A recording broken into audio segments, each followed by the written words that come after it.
Students, I am Narendra Avasthi, founder, director and HOD physical chemistry vibrant academy Kota. Dear students, मैं आज जब आपसे first time interaction कर रहा हूं तो इंटरेक्शन करने से पहले मैं कैरियर विल कंपनी को थैंक यू बोलता हूं, निशांत जिंदल को थैंक यू बोलता हूं कि जिन्होंने कुछ अलग सोचा है और बहुत ही मिनिमम कॉस्ट पर आपको बेस्ट प्रिपरेशन आईआईटी जेईई की करवाने का इन्होंने एक जिम्मा लिया है। उसके ऊपर इनका एक बहुत अच्छा थॉट प्रोसेस रहा है जिससे मैं काफी इंप्रेस्ड हुआ और फाइनली मैं इस मिशन से जुड़ा। अब मैं आपको ब्रीफ में अपने बारे में बताता हूं, फिर मैं जो भी स्टूडेंट 10th से 11th मूविंग है या जो 11th क्लास में ऑलरेडी पहले से उन्होंने प्रिपरेशन स्टार्ट कर दी, मान लीजिए आईआईटी जेईई या 12th क्लास में जिनका मोल कॉन्सेप्ट टॉपिक वीक है, वो मेरे साथ कुछ समय रहे ताकि हम बेसिक्स ऑफ मोल कॉन्सेप्ट को बहुत अच्छे से कवर करेंगे और लेटर ऑन जब आप कोर्स में मेरे साथ स्टडी करेंगे तो इसको हम और डिटेल में स्टडी करेंगे। ओके, पहले मेरा ब्रीफ आइडिया, मैं बेसिकली कोटा राजस्थान से बिलोंग करता हूं और in a nutshell I am chemical engineer, pass out from MNIT Jaipur 98। After that मैं फिर पोस्ट ग्रेजुएशन कोर्स वगैरह के लिए बॉम्बे चला गया था। ठीक है ना, तो ये जो पार्ट आप देख रहे हैं इसमें मेरा एक अलग कुछ जो आइडिया है मेरे बारे में बता रहा हूं। मैं एक ऑथर हूं फिजिकल केमिस्ट्री के लिए। मैंने प्रॉब्लम्स जो आईआईटी जेईई के लिए लिखी थी, अलग से बुक बनाई थी मैंने, आप देखेंगे तो लिखा है प्रॉब्लम्स इन फिजिकल केमिस्ट्री। वो जेईई के लिए सेपरेट है और नीट के लिए अलग है। तो आप क्योंकि आईआईटी जेईई स्ट्रीम से जुड़ना चाहते हैं तो उसके हिसाब से ये बुक आपके लिए बहुत ज्यादा यूजफुल होगी, जिसका लेटेस्ट एडिशन अभी मार्केट में जस्ट आने वाला है। ओके, अब मैं as a author, as a director, as HOD काम करता हूं। अपार्ट फ्रॉम दैट मैं आपको थोड़ा सा बता देता हूं कि पास्ट में, क्योंकि मेरा जो टीचिंग एक्सपीरियंस है 23 ईयर से ज्यादा का हो चुका है, तो इस जर्नी में मैं कुछ बहुत ही अच्छे स्टूडेंट्स का मेंटर रहा। मैं ऐसा नहीं बोलूंगा इनडायरेक्टली या डायरेक्टली कि मैंने इनको प्रोड्यूस किया, नहीं, ये मां सरस्वती का आशीर्वाद होता है जो जीवन में बहुत कम लोगों को मिलता है कि आपको इतने अच्छे स्टूडेंट्स को पढ़ाने का मौका मिला, इनको ग्रूम करने का मौका मिला, इनकी हेल्प करने का मौका मिला। इसके लिए मैं मां सरस्वती को भी धन्यवाद देता हूं। ये कुछ बहुत ही अच्छी रैंक्स हैं जो पास्ट में जिनको मैं पढ़ा चुका हूं, बहुत अच्छे तरीके से इनके साथ में मेरे एक्सपीरियंसेस रहे। ये आप देख रहे हैं AR1, अभी रिसेंटली इसने कोटा विजिट किया था बिफोर फ्यू मंथ, तो ये घर पे भी आए थे और मैंने अपने बेटे से भी इनको मिलाया था कि बेटा AR1 देखना हो तो देख लो। अब तो काफी चेंज हो गया क्योंकि समय बहुत हो गया है ना। तो अचिन बंसल है, बहुत ही अच्छा परफॉर्मेंस, इससे अच्छा परफॉर्मेंस क्या होगा आपके जी एडवांस में रैंक 1 आ रही है। तो ये काफी सारी रैंक है और ये इस तरह के जो रैंक अचीव किए हैं मेरे साथी डायरेक्टर्स ने, वो भी आप फ्यूचर में देख पाएंगे। तो AR1 2 बार है, उसके अलावा रैंक 2 है, फिर रैंक 3 है, रैंक 2 4 टाइम्स, उसके अलावा 3 4 5 6 मतलब व्हाटएवर है ना। तो ये बहुत अच्छी रैंक्स हैं। आप भी इनमें से कोई भी जो ड्रीम रैंक आपको लगती हो उसके लिए आप एफर्ट लगा सकते हैं। ठीक है ना, वो आएगी नहीं आएगी वो भगवान के ऊपर छोड़े, लेकिन आपको एफर्ट मेरे साथ पूरे लगाने और एनर्जी का लेवल मेरे साथ आपको बहुत अच्छा रखना पड़ेगा। Reason is very simple, I am international player. तो जब आप इंटरनेशनल प्लेयर के साथ में जुड़ते हैं तो उस सिचुएशन में आपको अपने एनर्जी का लेवल बहुत अच्छा रखना होता है। ये अलग बात है कि आपको स्टडी में रखना पड़ेगा, लेकिन स्पोर्ट्स और स्टडी में जो है बेसिकली अगर इन दोनों वर्ड से देखूं मैं, तो अगर आप इनको बहुत अच्छे से हैंडल करते हैं तो सक्सेस तो जरूर मिलती है। लेकिन अभी हाल फिलहाल क्योंकि आपको 2 साल आईआईटी जेईई की प्रिपरेशन करनी है 11th और 12th में, तो इसमें स्पोर्ट्स का वेटेज बहुत कम होना चाहिए और स्टडी पर हमें फोकस करना चाहिए। ओके, तो इसमें ये कुछ बहुत ही अच्छी ड्रीम रैंक है जो पास में बच्चों को पढ़ा चुका हूं। उसके अलावा वाइब्रेंट एकेडमी के अंदर भी, क्योंकि मैं इसका फाउंडर डायरेक्टर हूं, तो ये बहुत ही अच्छे कुछ रिजल्ट्स हैं जिसमें एक जो बहुत ही एक इतिहास बनता है जैसे गौरवशाली, वो ये कि 2 गर्ल, मेरे को जितना याद है इंडियन हिस्ट्री में टॉप 10 में आज तक 3 ही रैंक आई है। तो उनमें से दोनों लड़की जो हैं, 2 लड़के आप देख रहे हैं, तो गर्ल्स टॉपर थे, इनकी दोनों की ही जेईई के अंदर एडवांस में 6 रैंक थी। इंटरेस्टिंग है ना। उसके अलावा ये वही सब टॉपर बच्चे हैं। अपार्ट फ्रॉम दैट मेरे बारे में अगर स्पोर्ट्स के बारे में बहुत ब्रीफ में बताऊंगा आपको, केवल है ना, समय का थोड़ा शॉर्टेज है। मैं आयरन मैन 140.6 का टाइटल रखता हूं। ये मैंने हैम्बर्ग जर्मनी में 2019 में ही ले लिया था। उस समय राजस्थान में बहुत ही सिलेक्टेड लोगों ने ये किया था, बहुत ही सिलेक्टेड। इसमें आपको 3.8 किलोमीटर स्विमिंग करनी होती है, उसके बाद 180 किलोमीटर साइकिलिंग और 42.2 किलोमीटर रनिंग करनी होती है। ठीक है, अपार्ट फ्रॉम दैट उसके अलावा मैं कॉमरेड फिनिशर हूं साउथ अफ्रीका में। ये वर्ल्ड की लार्जेस्ट और ओल्डेस्ट मैराथन है, अल्ट्रा मैराथन बोलते हैं इसको। 90 किलोमीटर, ऑलमोस्ट 89 समथिंग किलोमीटर होती है। तो ये मैंने फिनिश की थी साउथ अफ्रीका में बिफोर 2 इयर्स। तो ये वहीं के कुछ फोटो, ये जर्मनी के हैं, ये आपका साउथ अफ्रीका का, कि आप जब तिरंगे को लहराते हैं किसी अचीवमेंट पर तो उसका एक अलग फील है जब आप एक स्टेडियम के अंदर होते हैं। तो ये डरबन का क्रिकेट स्टेडियम है जिसके अंदर मैं हाल फिलहाल ये फोटो आप देख रहे हैं। ओके, तो इंटरेस्टिंग है। उसके अलावा आप इंस्टाग्राम पे या यूट्यूब पर मेरे चैनल को सब्सक्राइब करना चाहें तो नयन अवस्थी के नाम से आपको मेरा यूट्यूब चैनल मिल जाएगा, जिसको आप सब्सक्राइब करें। फ्यूचर में उस पर मैं कुछ भी अपनी इंपॉर्टेंट इन्फॉर्मेशन हैं या कुछ कई बार प्रॉब्लम्स अलग से करवाता हूँ, जेई मेन के लिए जैसे मैंने कई सेशन अभी लिए थे, तो आप मेरा इसमें एडवांटेज भी ले सकते हैं। उसके अलावा मैंने कुछ मोटिवेशनल पार्ट या लेक्चर भी उसमें जोड़े होंगे छोटे छोटे, उनको भी आप देख करके और अच्छा फील कर सकते हैं। फ्यूचर में मैं आपको क्लासेस में टाइम मोटिवेट करता रहूंगा, लेकिन उसके अलावा हमें कुछ चीजों का ध्यान रखना पड़ता है जिन पर मैं आपसे फ्यूचर में बहुत अच्छे से बात करूंगा। अभी तो बिल्कुल सिंपल समझ लीजिए कि आपको एक स्ट्रॉन्ग विल पावर की रिक्वायरमेंट है। आप हार्ड वर्क करेंगे और डिसिप्लिन में रहेंगे। डिसिप्लिन बहुत इंपॉर्टेंट होता है किसी भी स्ट्रीम के अंदर। मैं खुद स्टूडेंट लाइफ में ऐसा बोलूंगा कि एनसीसी कैडेट रहा हूं एयर विंग का, तो वहां से मेरे को डिसिप्लिन का एक काफी अच्छा शिक्षा मिली थी, तो उसको मैं आज भी फॉलो करता हूं कि डिसिप्लिन अपने टॉपर होना चाहिए।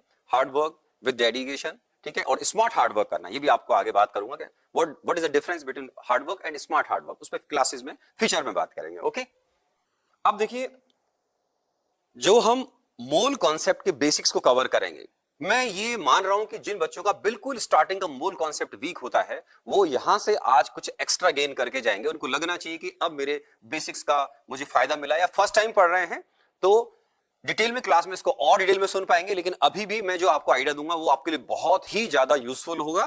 तो इसको हम स्टार्ट करते हैं। वेलकम। तो मोल कॉन्सेप्ट के हम बेसिक्स पर जब जाएंगे, तो आपने 10th क्लास में जो पढ़ा हुआ है एलिमेंट एंड कंपाउंड्स, एलिमेंट में बेसिकली आप स्टडी कर चुके हैं कि सर एलिमेंट में आपके किसी भी एलिमेंट का डिस्कस करते हैं उसमें सेम या सिमिलर टाइप के एटम होते हैं। सेम कभी कभी हम इसलिए बोलते हैं क्योंकि हो सकता है उसमें एक आइसोटोप हो, और उसमें हो सकता है कि आपके किसी एलिमेंट के 2 या 3 उसके अंदर आइसोटोप्स हो। तो आप एलिमेंट की अगर बात करेंगे, तो जैसे मेरा नाम नरेंद्र अवस्थी है, शॉर्टकट में बच्चे एनए सर या सोडियम सर बोलते हैं, तो एनए की बात अगर करेंगे तो एलिमेंट जो एनए है हाईली एक्सप्लोसिव। ओके, तो एनए जो है वो आपका एलिमेंट हो गया सर।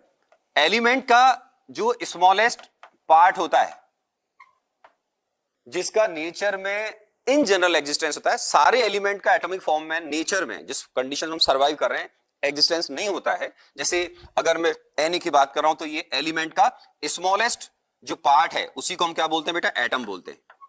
लेकिन अब थोड़ा ध्यान रखना है, जिसमें बच्चे बहुत सिली मिस्टेक करते हैं, ऑक्सीजन भी एक एलिमेंट है। आप बोलोगे हाँ सर है, लेकिन ऑक्सीजन के लिए अगर आपने सुना होगा तो ऑक्सीजन जो है ये मेरे बच्चों आपका एटॉमिक फॉर्म भी है और इसका मॉलिक्यूलर फॉर्म में भी, O और ये हो गया बेटा O2। तो आप समझदार हैं, ये तो हो गया एटम बेटा, और ये हो गया मॉलिक्यूल। मॉलिक्यूल का मतलब हो गया सर इसमें एटलीस्ट 2 और मोर देन 2 एटम्स होंगे। अगर आप एलिमेंट की बात कर रहे हैं तो ऑब्वियसली ये एलिमेंट का जो ऑक्सीजन मॉलिक्यूल है, इसमें आपके 2 ऑक्सीजन के एटम हैं, मतलब आपके सेम एटम हो गए। ओके, नेचर में जिस कंडीशंस में हम जी रहे हैं, सर्वाइव कर रहे हैं, वहां पर आप जैसे ब्रीथ ले रहे हैं, छोड़ रहे हैं, इनहेल एक्सेल कर रहे हैं, तो उसमें आप O2 को यूज कर रहे हैं। तो इसका मतलब नेचर में जिन कंडीशन सर्वाइव कर रहे हैं वहां पर ऑक्सीजन एक एलिमेंट है, और उसमें ऑक्सीजन मॉलिक्यूलर फॉर्म में नेचर में स्टेबल है, हमारे ब्रीथिंग सिस्टम में भी काम आ रहा है। आप जानते हैं अगर ऑक्सीजन नहीं मिलेगा तो बहुत जल्दी हमारी बॉडी कोलैप्स कर जाएगी। ओके, तो ये एलिमेंट और भी हो सकते हैं, जैसे आप कॉपर गोल्ड का नाम सुना हुआ है, तो कॉपर है बेटा, गोल्ड है, सिल्वर है, तो इनके एटम नेचर में एग्जिस्ट कर रहे हैं। सिल्वर हुआ, कॉपर हुआ, तो आपके पास नाइट्रोजन एक एलिमेंट हुआ, लेकिन उसकी भी डायटोमिक फॉर्म N2 एग्जिस्ट कर रहा है जिन कंडीशंस में आप जी रहे हैं, N नहीं। तो एलिमेंट की स्मॉलेस्ट फॉर्म एटम होती है, लेकिन जरूरी नहीं कि हर एलिमेंट की एटॉमिक फॉर्म नेचर में एग्जिस्ट करे या स्टेबल हो, ऐसे बोलना चाहिए। वो डायटोमिक फॉर्म में भी स्टेबल हो सकता है या ट्राइटोमिक फॉर्म में भी स्टेबल होता है, जिसके बारे में फ्यूचर में और डिटेल में क्लासेस में बात कर लेंगे। ये हो गया सर। कंपाउंड में क्या होता है मेरे बच्चों, 2 या 2 से ज्यादा एलिमेंट, 2 या 2 से ज्यादा एलिमेंट जो हैं, जब ये केमिकली रिएक्ट करते हैं तो आपका कंपाउंड बनता है। कंपाउंड की स्मॉलेस्ट यूनिट मॉलिक्यूल कहलाती है, एलिमेंट की स्मॉलेस्ट यूनिट एटम होती है मेरे बच्चों, जिसका इंडिपेंडेंट एग्जिस्टेंस हो भी सकता है और नहीं होता, जो मैंने आपको बता दिया है ना। अब जो आपका कंपाउंड है, जो कुछ एलिमेंट्स के केमिकल रिएक्शन से बनेगा, कंपाउंड की स्मॉलेस्ट जो यूनिट है मेरे बच्चों, जिसका नेचर में एग्जिस्टेंस आप देखते हो, वो होता है आपका मॉलिक्यूल। वो क्या होता है बेटा, मॉलिक्यूल। जैसे आपने बोला सर CO2 कंपाउंड है, यस, ये 2 एलिमेंट के कॉम्बिनेशन से बना है मेरे बच्चों। सपोज आपने बोला कैल्शियम कार्बोनेट, इसमें 3 एलिमेंट है बेटा, कैल्शियम, कार्बन और ऑक्सीजन, या आपने कोई और भी कोई रिएक्शन लिया, सपोज SO2 ले लिया, सल्फर डाइऑक्साइड, तो सल्फर ऑक्सीजन के केमिकल रिएक्शन से बना होगा। तो इसमें दो एलिमेंट है, सल्फर और ऑक्सीजन के केमिकल रिएक्शन से SO2 बना है। अब ये जो आप देख रहे हैं इनको आप एटम नहीं बोलेंगे, इनको क्या बोलेंगे, मॉलिक्यूल, बिकॉज इसमें 2 और मोर देन 2 एलिमेंट्स प्रेजेंट होते हैं। ओके, तो कंपाउंड की जो स्मॉलेस्ट यूनिट है वो होता है आपका मॉलिक्यूल। नेचर में जो आपका एग्जिस्ट भी कर रहा है, जिनका मैंने जैसे एग्जांपल दिया है, तो इसकी स्मॉलेस्ट यूनिट हो गई जिसमें नेचर में एग्जिस्ट कर रहा है ना। अब आपको क्लियर हो जाना चाहिए कि O2 कंपाउंड नहीं है, O2 एलिमेंट है और ये उसकी मॉलिक्यूलर फॉर्म है। एलिमेंट एटॉमिक फॉर्म में भी हो सकता है और मॉलिक्यूलर फॉर्म में भी हो सकता है। ओजोन का नाम सुना होगा आपने, O3 O2, लेकिन आपने O का अगर नाम सुना होगा नेसेंट ऑक्सीजन, तो ये आपका एटॉमिक फॉर्म है। ओके, तो जब भी मैं बोलूं हाइड्रोजन के लिए, अगर मैं बोलूं हाइड्रोजन एटम, तो आपके माइंड में H जाना चाहिए। मैं बोलूंगा बेटा हाइड्रोजन मॉलिक्यूल, तो आपके माइंड में H2 जाना चाहिए, H2 डायटोमिक फॉर्म। क्योंकि अगर आप ये चीजों पर ध्यान नहीं देंगे तो आपका बेस जो है वो गड़बड़ हो जाएगा। I always believe building upon solid foundation, है ना, तो जिस पर हम फ्यूचर में भी और क्लासेस में बात करेंगे, है ना। अब देखिए एटम मॉलिक्यूल की मैंने बात की आपसे। अब एटम का किसी भी एलिमेंट की स्मॉलेस्ट यूनिट जो नेचर में एग्जिस्ट कर सकती है, कॉपर हुआ, सिल्वर हुआ, गोल्ड हुआ, मैंने आपसे भी बात की, तो उसको मान लीजिए एक्स से रिप्रेजेंट कर रहे हैं। एक्स कोई एलिमेंट है। अब ये एलिमेंट की स्मॉलेस्ट फॉर्म हो गई कौन, एटम। जो नेचर में एग्जिस्ट करे ना करे वो तो मैंने आपको बताया। अब इसमें क्या होता है बेटा, आपने 10th क्लास में सुना होगा, पढ़ा होगा कि Z जो है इसको बोलते हैं एटॉमिक नंबर। क्या बोलते हैं बच्चों, एटॉमिक नंबर। और जो एटॉमिक नंबर है वास्तव में नंबर ऑफ किसके इक्वल होता है मेरे बच्चों, नंबर ऑफ प्रोटॉन्स। तो नंबर ऑफ प्रोटॉन्स के बराबर होगा। ए क्या है मेरे बच्चों, मास नंबर, याद भी रखना है आपको। और मैं समझता हूं कि आपको ये सब बच्चों को याद होता है, तो हम बहुत जल्दी आगे की तरफ प्रस्थान करेंगे, प्रोसीड करेंगे, लेकिन फिर भी सुनना चाहिए एक बार। मास जो नंबर है ये एक्चुअल में आपके number of protons plus neutrons के बराबर होगा, प्लस न्यूट्रॉन्स के बराबर होगा। ठीक है। अब किसी भी एलिमेंट का आप स्मॉलेस्ट यूनिट एटम देख रहे हैं, एटम के अंदर एटॉमिक नंबर समझ में आता है, नंबर ऑफ प्रोटॉन्स के बराबर होगा। और ए होता है मास नंबर जो एक्चुअल में number of protons plus neutrons के बराबर होता है। इसका फायदा क्या बच्चों, जेई मेन या एडवांस में डिफिकल्ट मुश्किल है। जेई मेन में से क्वेश्चन पूछे जाता है जिसमें वो आपसे नंबर ऑफ न्यूट्रॉन्स या number of moles of protons या इलेक्ट्रॉन्स पूछेंगे, तो आपको ये चीजें आनी चाहिए। अब होता क्या है बच्चों, कोई भी मान लीजिए मैंने बोला एक्स एलिमेंट है, एलिमेंट की स्मॉलेस्ट यूनिट एटम हो गया, एक एटम मैंने कंसीडर किया। तो एटम के अंदर जो इसके सब एटॉमिक पार्टिकल हैं जिनके बारे में हम डिटेल में एटॉमिक स्ट्रक्चर में पढ़ते हैं, तो एटम आपके neutron plus proton plus electron से बनता है। आप बोलोगे यस सर। इलेक्ट्रॉन का मास मेरे बच्चों न्यूट्रॉन और प्रोटॉन के रेस्पेक्ट में बहुत नेग्लिजिबल होता है। ठीक है, अभी मैं आपको नहीं बताऊंगा कि ये 9.1 इंटू 10⁻28 ग्राम होता है, ये बाद में बताऊंगा आपको। ठीक है, जबकि इनके जो मास है, न्यूट्रॉन का मास स्लाइडली हायर प्रोटॉन से होता है, थोड़ा सा ज्यादा होता है। ओके, लेकिन इस चैप्टर में जब मोल कॉन्सेप्ट का बेसिक सीख रहे थे, जब कैलकुलेशन करते हैं जेईई मेन एडवांस में, तो उसमें आपको न्यूट्रॉन प्रोटॉन के मास को सेम लेते हुए कैलकुलेशन करना होता है, वो मैं आपको अभी बताऊंगा इसके बारे में। तो आप क्या करोगे कि बहुत इजी लैंग्वेज में कि मास ऑफ इलेक्ट्रॉन जो है वो बहुत कम होता है as compare to mass of neutron और प्रोटॉन। तो उसकी वजह से आपका जो एटम का मास है मेरे बच्चों, मास ऑफ एटम, ये जब आप कैलकुलेशन करोगे मोल कॉन्सेप्ट में, तो वो आपके mass of neutrons plus protons के इक्वल माना जाएगा। और बहुत इजी लैंग्वेज में एटम या मॉलिक्यूल, एक एटम या मॉलिक्यूल आपको कभी नहीं दिखता है, नेवर। अगर मैं आपसे ये कहूं कि मेरे पास कोई एलिमेंट है, जैसे मेरे पास अभी कोई सपोज करो स्टील है, आयरन का कोई छोटा सा पीस है, तो उसमें इतने सारे एटम्स हैं मेरे बच्चों कि जितने पूरे इस नेचर में, पूरे इस अर्थ पे इंसान नहीं है, मेल फीमेल नहीं है, इतने सारे एटम्स होते हैं। आपको 1 2 10 20 50 100 या इनफैक्ट 1-2 करोड़ मॉलिक्यूल का जो क्लस्टर है वो भी आपको नजर नहीं आता है। आपको बिलीव नहीं होगा, लेकिन यही रियलिटी है। जब आपको मैं एवोगैड्रो नंबर है, मोल के बारे में भी आज ही बताऊंगा, तो आपको फील आएगा कि सर ये इतनी आसानी से विजिबल नहीं होते हैं, इनके लिए आपको बहुत बड़ा कलेक्शन लेना होता है। वो काउंटिंग आपको ईमानदारी से बोलूं तो अभी नॉर्मल लैंग्वेज में, नॉर्मल डेली लाइफ में उनको यूज भी नहीं कर सकते। मैंने क्या बोला, 1 2 10 20 50 100 करोड़ अगर आपने सुने हैं, या इनको यूज कराया कभी आपने नंबर्स को, तो भी मैं बोल रहा हूं मिलियन बिलियन जो भी नंबर हैं इनका कलेक्शन करोगे तो भी आपको वो पार्टिकल्स ईमानदारी से नजर नहीं आता, इतने पार्टिकल्स होते हैं। तो ये आज हम कैलकुलेशन करना भी सीखेंगे इनके बारे में। पर जैसे मैं आपको भी सिंपल बोलूं, ये मेरे पास अभी ये स्टील का एक छोटा सा प्लेट है, राइट। तो इसमें इतने सारे एटम, मैं अभी एज्यूम कर लेता हूं चलो इसके अंदर कि केवल और केवल मान लेता हूं ऐसे कि इसमें केवल आयरन है, ये आयरन है नहीं लेकिन बता रहा हूं मैं, तो इसमें इतने सारे आयरन के एटम्स हैं जितने नेचर के अंदर इंसान ही नहीं है, किसी भी सारी कंट्रीज के मिलाओ नहीं। इंटरेस्टिंग, तो सुनेंगे इसके बारे में। अब आपको न्यूट्रॉन प्रोटॉन या जो इलेक्ट्रॉन है, इलेक्ट्रॉन का मास नेग्लिजिबल होता है, प्रोटॉन न्यूट्रॉन के मास को जब आप इस चैप्टर में कैलकुलेशन करेंगे सिंपल 1 एमयू लेना होता है। क्या लेना होता है? 1 एमयू। एमयू को बोलते हैं बेटा एटॉमिक मास यूनिट। एटम दिखता नहीं है तो ऑब्वियसली उसका मास भी नेग्लिजिबल होना चाहिए। आपको जैसे मैंने अभी एक प्लेट दिखाई तो उसका वेट अगर 10-20 ग्राम है तो 10-20 आप कोई ग्राम अगर किसी एलिमेंट का सैंपल लोगे तो मेरे बच्चों उसमें तो नंबर ऑफ एटम्स इतने ज्यादा होते हैं कि मैंने क्या बोला आपको 2-3 बार बोला कि अर्थ पे आप जितनी भी मोटरसाइकिल या आपने कारें बना के पूरे वर्ल्ड वाइड उन सबको ऐड कर लीजिए तो भी उसके बराबर नहीं आएंगे, इतना बड़ा नंबर होता है।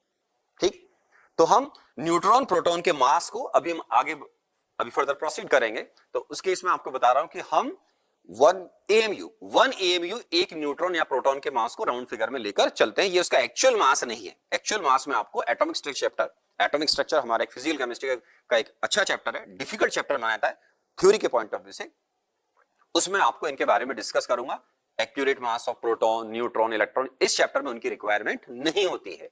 IIT JEE की प्रिपरेशन में जानना बहुत जरूरी है कि क्या तो पढ़ना है और क्या नहीं पढ़ना है, या क्या ठीक से किस चैप्टर में याद करना है या किस पार्ट को हमें छोड़ना होता है। बिकॉज थ्योरी तो बहुत ज्यादा हो सकती है, बट एडवांस JEE मेन और एडवांस का जो सिलेबस है वो आप अगर किसी एक्सपीरियंस पर्सन के अगर कांटेक्ट में है, एक योग्य गुरु के अगर कांटेक्ट में, तो आपको बहुत स्मूथली उनकी प्रिपरेशन करवाएगा। ऑफ कोर्स एडवांस की प्रिपरेशन मजाक नहीं, आप भी समझते हैं। 12 से लेकर 14 lakh students every year IIT में बैठते हैं और आपको सबको मालूम है 2.5 लाख स्टूडेंट्स सेलेक्ट होते हैं ऑलमोस्ट JEE एडवांस के लिए, और उसमें से भी सेलेक्टेड स्टूडेंट्स को आपको JEE के मतलब IIT के अंदर सीट मिलती है। ओके, तो इसके बारे में क्लासेस में और बात करते रहेंगे।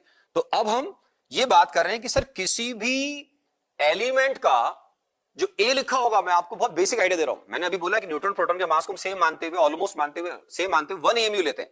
तो आपको किसी भी एलिमेंट की शक्ल के ऊपर जो लिखा होता है, शक्ल का मतलब है उसका जो A है मास नंबर, उतने उसके पास न्यूट्रॉन प्रोटॉन हो गए तो उतना ही मास आप AMU में लिख दीजिएगा। अभी AMU क्या होता है वो बता रहा हूं आपको। AMU का मतलब क्या बताया बेटा? एटॉमिक मास यूनिट, जिसको आज की तारीख में यूनिफाइड भी बोलते हैं, यूनिफाइड मास भी बोलते हैं, यू से भी रिप्रेजेंट करते हैं। अब 1 AMU क्या है? आपने पढ़ा होगा 10th क्लास में या सुना होगा, या अब सुन लीजिएगा नहीं सुना हो तो।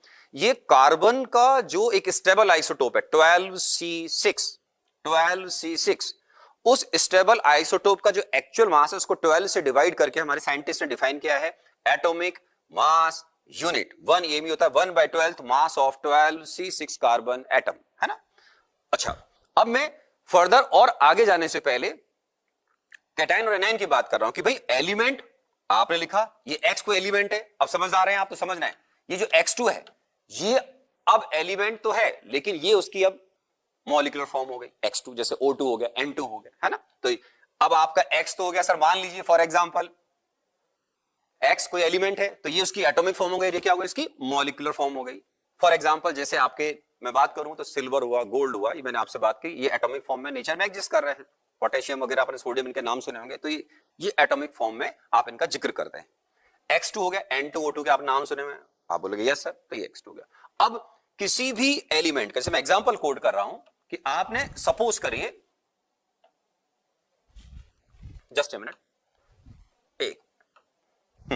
इसमें जब आप डिस्कशन कर रहे हैं मेरे साथ में, तो जैसे मान लीजिए मैंने आपको लिखा सिंपल Na 11 23, तो इसका मतलब बेटे इसमें नंबर ऑफ प्रोटॉन्स 11 है और इसमें number of neutrons plus proton 23।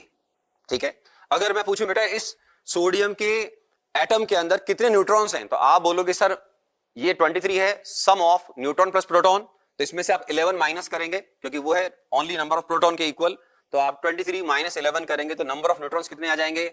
Number of neutrons हो जाएंगे 23 माइनस 11 मींस 12 हो जाएंगे। ये आपका एटम हुआ, इसको बोलते हैं सोडियम एटम। और अगर आपने इसमें से अगर एक इलेक्ट्रॉन निकाल दिया तो ये क्या होता है? कैटायन। तो किसी भी एलिमेंट की एटॉमिक फॉर्म में से अगर आप इलेक्ट्रॉन को निकाल देते हैं, जितने इलेक्ट्रॉन्स को निकालेंगे उतना उसके ऊपर पॉजिटिव चार्ज आ जाएगा। उसका रीजन क्या होता है, कोई भी एलिमेंट जब एटॉमिक फॉर्म में लिखा होता है तो इलेक्ट्रिकली न्यूट्रल होता है। क्या होता है, इलेक्ट्रिकली न्यूट्रल होता है। किसी भी एटम के अंदर जितने नंबर ऑफ प्रोटॉन्स होते हैं मेरे बच्चों, उतने ही नंबर ऑफ इलेक्ट्रॉन्स होते हैं। ऐसा आप एटॉमिक स्ट्रक्चर में डिटेल में सुनोगे या पढ़ोगे। तो एक एलिमेंट ओवरऑल इलेक्ट्रिकली न्यूट्रल होता है। जैसे मैं अगर आपसे बात करूं तो ये जो आपसे मैं डिस्कस कर रहा था कि सर अगर सपोज करिए आप अगर एलिमेंट की बात कर रहे हैं, जैसे मान लीजिए तो आप Na बोल रहे हैं, आप बोलोगे यस सर, तो आपके पास इसमें एक मिनट में रेड कलर यूज कर लेता हूं, अगर दिख जाए तो चेक कर लेते हैं।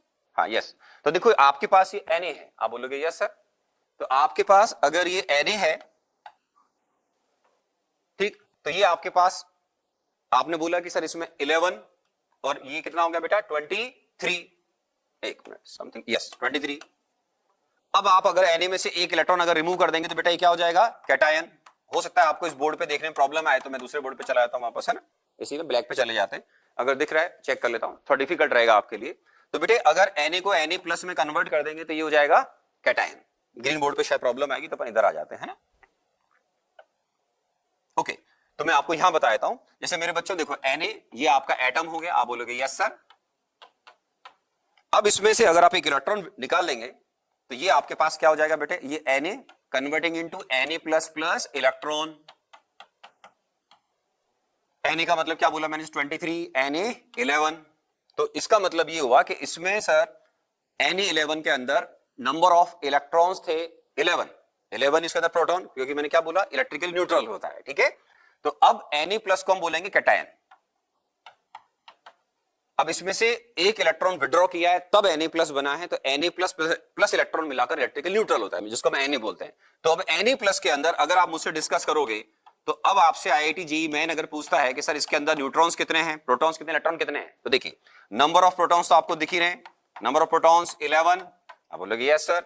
नंबर ऑफ न्यूट्रॉन्स हमेशा कैलकुलेट कर रहा हूं तो मास नंबर में से एटॉमिक नंबर को माइनस कर दो मेरे बच्चों, 23 माइनस 11 ये 12। फिर अब आपको निकाले नंबर ऑफ इलेक्ट्रॉन्स, तो आपने एक एटम में से आपने 1 इलेक्ट्रॉन रिमूव किया है, it's mean we have 11 minus 1 10 electrons. तो इस तरीके से आप किसी भी कैटायन में इजीली कैलकुलेशन कर सकते हैं इलेक्ट्रॉन की। और अगर आपने किसी एलिमेंट के अंदर इलेक्ट्रॉन ऐड कर दिया तो वो फिर एनायन हो जाता है। क्या होता है बेटा, एनायन हो जाता है।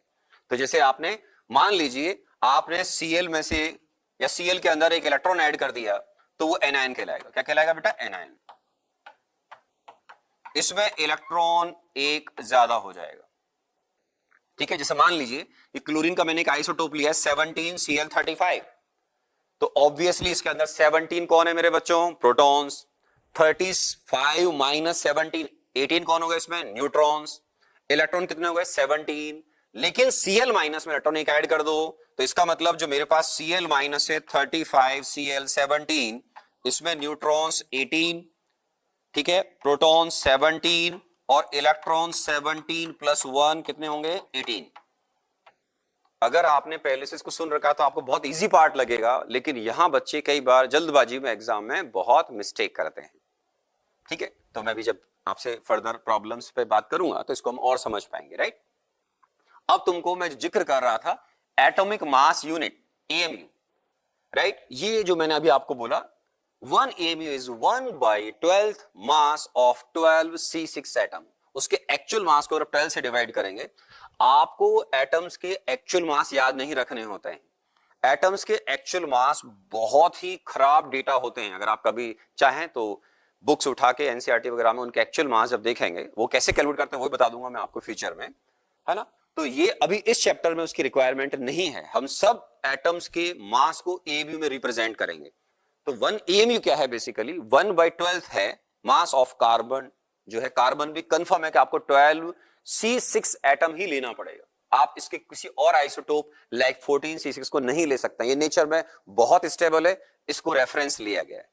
ये सॉल्व करने के बाद बेटा 1 AMU 1.66 इंटू 10⁻⁻⁻24 ग्राम, जो आपको यहां से लेकर JEE मेन और एडवांस तक याद रखना है। ये इतना इंपॉर्टेंट लिख दिया मैंने, 1 AMU 1.66 इंटू 10⁻24 ग्राम।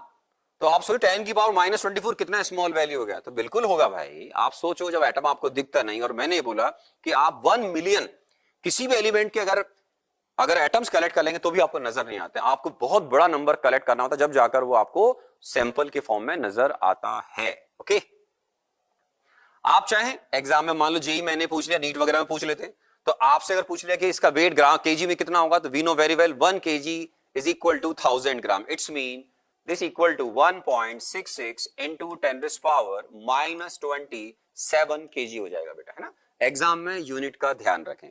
1 AMU को 1 U अगर आप एनसीईआरटी पढ़ेंगे तो उसमें U का भी जिक्र है। अब हम और ज्यादा अच्छा या शॉर्टकट में टर्म यूज करें, 1 यूनिफाइड मास, दोनों सेम है, 1 AM is equal to 1 U। ये जीके या जनरल नॉलेज के लिए याद भी रखें, आपको काम आता है। क्योंकि एग्जाम वालों लिखा है कि atomic mass is something U, आप बोलोगे U तो क्या होता है, तो मालूम होना चाहिए, ठीक है। तो 1 AMU होता है आपका 1 U के बराबर, और ओल्ड डेज में 1 डाल्टन भी बोलते थे इसको, लेकिन अब ज्यादा इसका यूज करते नहीं है ना। तो ये हमारा एटॉमिक मास यूनिट हो गया मेरे बच्चों। अब आप अगर और ज्यादा सुनना चाहते हैं तो एटॉमिक मास यूनिट, एटम को मेजर करने की unit, atomic mass unit. Okay, अब आपके पास एक टर्म आ रही है रिलेटिव एटॉमिक मास। भाई एटम के मास को क्या बोलते हैं? आप बोलोगे सर एटॉमिक मास। आराम से देखिए, ठीक है ना, किसी भी एटम के मास को क्या बोलते हैं आप? Atomic mass. ये पार्ट हमारा कवर हो गया, ये ग्रीन सॉरी है ना। अब देखिए आप आराम से, तो एटॉमिक मास का मतलब क्या है? 1 एटम का मास। मॉलिक्यूलर मास का मतलब क्या है? 1 मॉलिक्यूल का mass. Very easy, mass of a molecule is called molecular mass, mass of an atom is called atomic mass. Very simple. अब आपको अगर कभी एग्जामिनर एक वर्ड यूज करे रिलेटिव एटॉमिक मास, तो ये डायमेंशन लेस होता है मेरे बच्चों। फिजिक्स में आप यूनिट डायमेंशन पढ़ेंगे 11th क्लास के स्टार्टिंग में। तो 1 AMU से आपको एटॉमिक मास को, किसी भी एलिमेंट का जो एटॉमिक मास है, जैसे मैंने बोला सोडियम का 23 AMU उसका एटॉमिक मास है। आप बोलोगे यस, मैंने बोला अगर भूल गया तो याद दिलाऊं, जो उसका मास नंबर होता है उतना ही AMU आपको लिखना होता है। अगर किसी भी एलिमेंट का आइसोटोप लिखा है, जैसे मान लो मेरे बच्चों मैग्नीशियम Mg, ठीक है, और अब आपने बोला कि Mg, वाह बोर्ड पे कुछ डांस हो रहा है, 24 और ये 12 है ना। तो Mg 12 24 अगर आप बोल रहे हैं, कभी कभी फ्लक्चुएशन आता है, राइट। तो 12 Mg 24, तो 24 AMU इसका एटॉमिक मास होगा। क्या बोलेंगे बेटा? Atomic mass of magnesium atom is 24 AMU। क्यों? वो उसका मास नंबर है, आपने उसकी सर पे लिखा हुआ है, इसको बोलते हैं A, और Z का मतलब एटॉमिक नंबर। तो 12 is atomic number of magnesium, ये भी अपने क्लियर हो गया। ओके, अब मैग्नीशियम का एटॉमिक मास 24 AMU है, जैसे मैंने एग्जांपल दी। लेकिन अगर आप पूछोगे रिलेटिव एटॉमिक मास क्या है, relative atomic mass always calculate bye atomic mass divide by 1 AMU। 1 AMU क्या होता है मैंने आपको बता रखा है।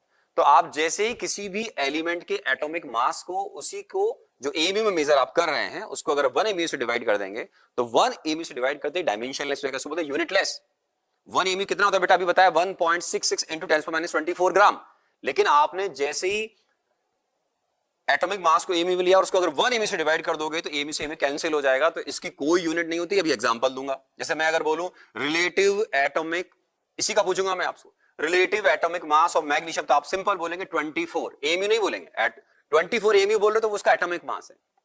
1 AMU से डिवाइड कर दोगे तो AMU कैंसिल हो जाएगा। यूनिट डायमेंशन की टर्म अगर आप पढ़ते हैं तो ये डायमेंशन लेस कहलाएगा। तो relative atomic mass of magnesium is 24। अभी एग्जांपल और कोड करूंगा मैं आपको। सिमिलरली अगर आपके पास कोई मॉलिक्यूल है लाइक CO2, तो CO2 का बेटा मॉलिक्यूलर मास क्या हो जाएगा? वो आपको आना चाहिए कि अगर सर आप CO2 की बात कर रहे हैं तो इसमें कार्बन भी है, ऑक्सीजन भी है, और आपके पास इसमें, अरे वाह इंटरेस्टिंग।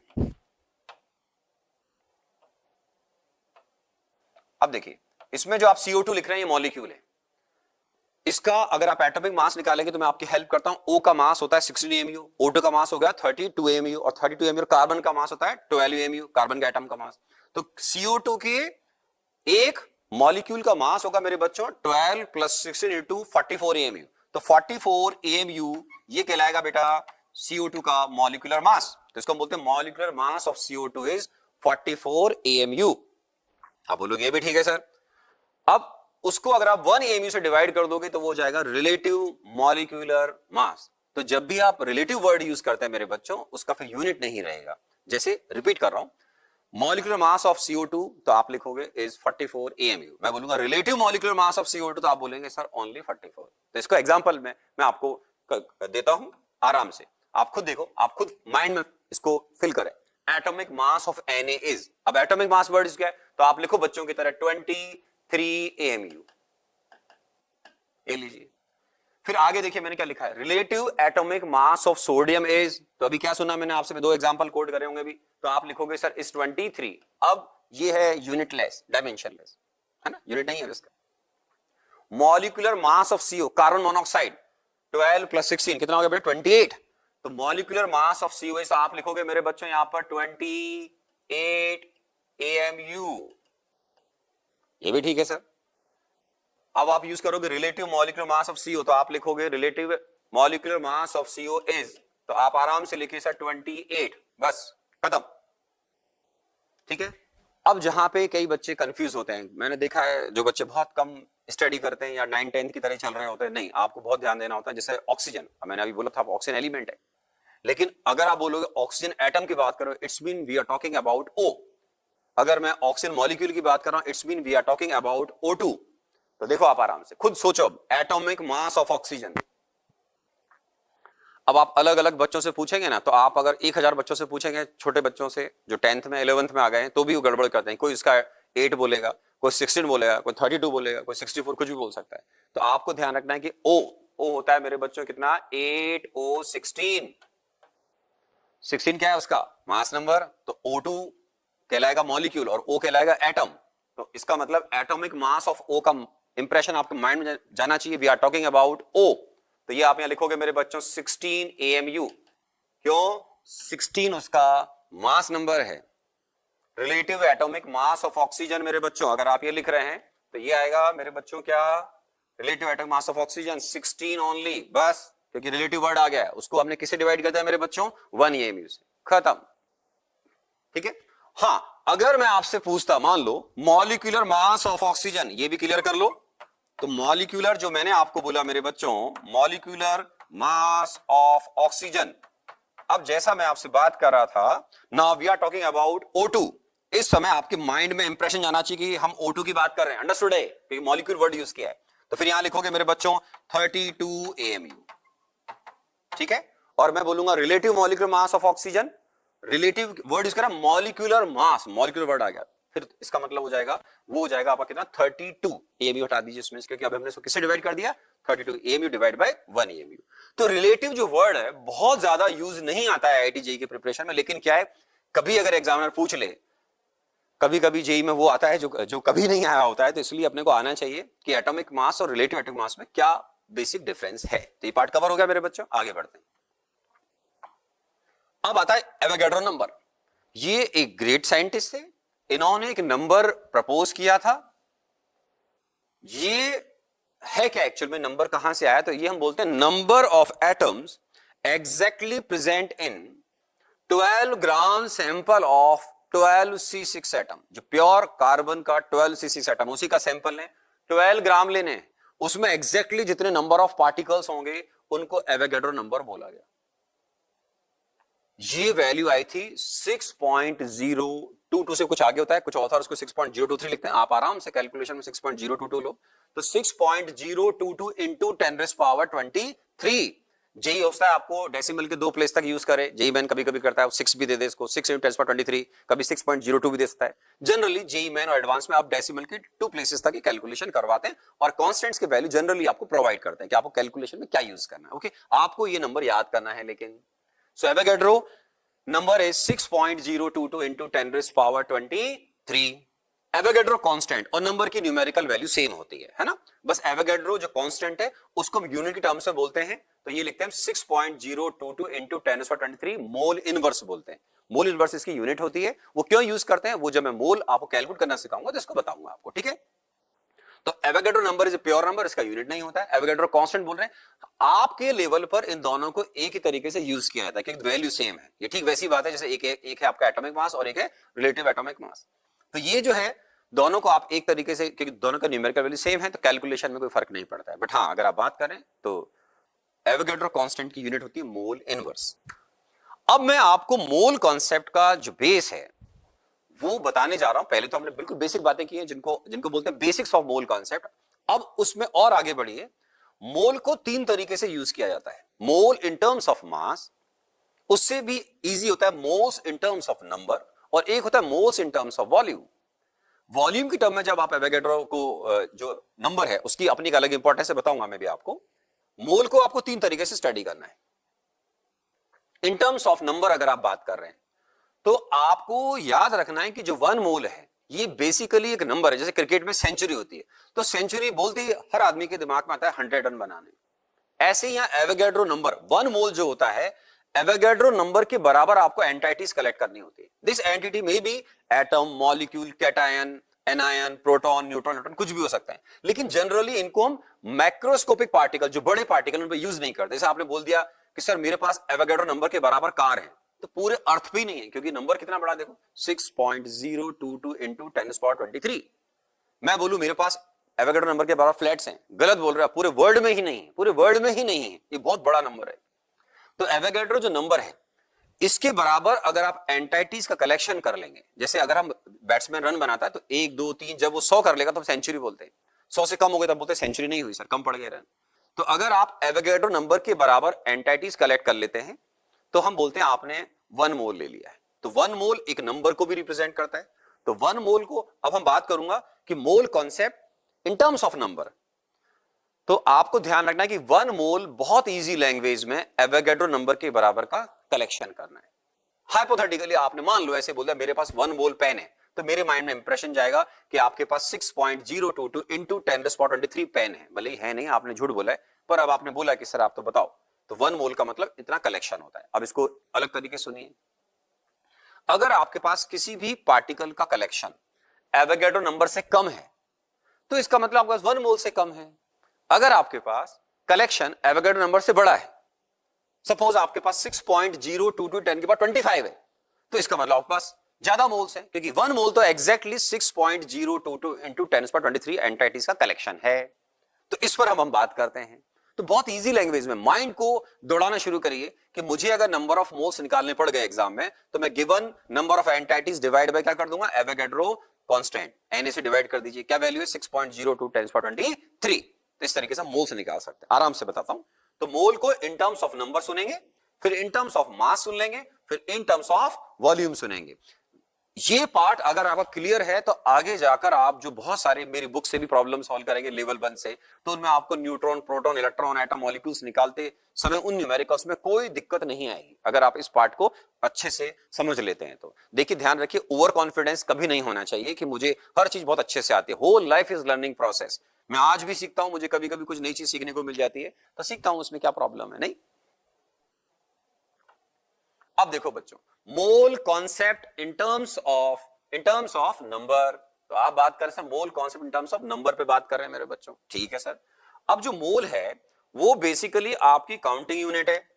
यस, हमारे साइंटिस्ट या केमिस्ट इसको as a counting unit use करते हैं। क्रिकेट में बैट्समैन आपने बोला सर जैसे रन बनाता है, दौड़ता है बेचारा 2 विकेट के बीच में, तो एक बार दौड़ता है 1 रन होता है, तो सेंचुरी के लिए 100 करना पड़ता है। ऐसे ही आपको अगर वन मोल के बराबर का कलेक्शन करना है किसी एंटाइटी का, तो आपको एवोगैड्रो नंबर के बराबर एंटाइटी से कलेक्शन करना पड़ेगा। बहुत इजी लैंग्वेज में वन मोल 6.022 इंटू 10⁻23 एंटाइटीज का कलेक्शन है, जो मैं आपको वर्बली पहले ही 2 बार बोल चुका हूं। तो ये आपको आज के बाद हमेशा याद होना चाहिए कि वन मोल कितने एंटाइटीज का कलेक्शन है। आप बोलो ये भी ठीक है।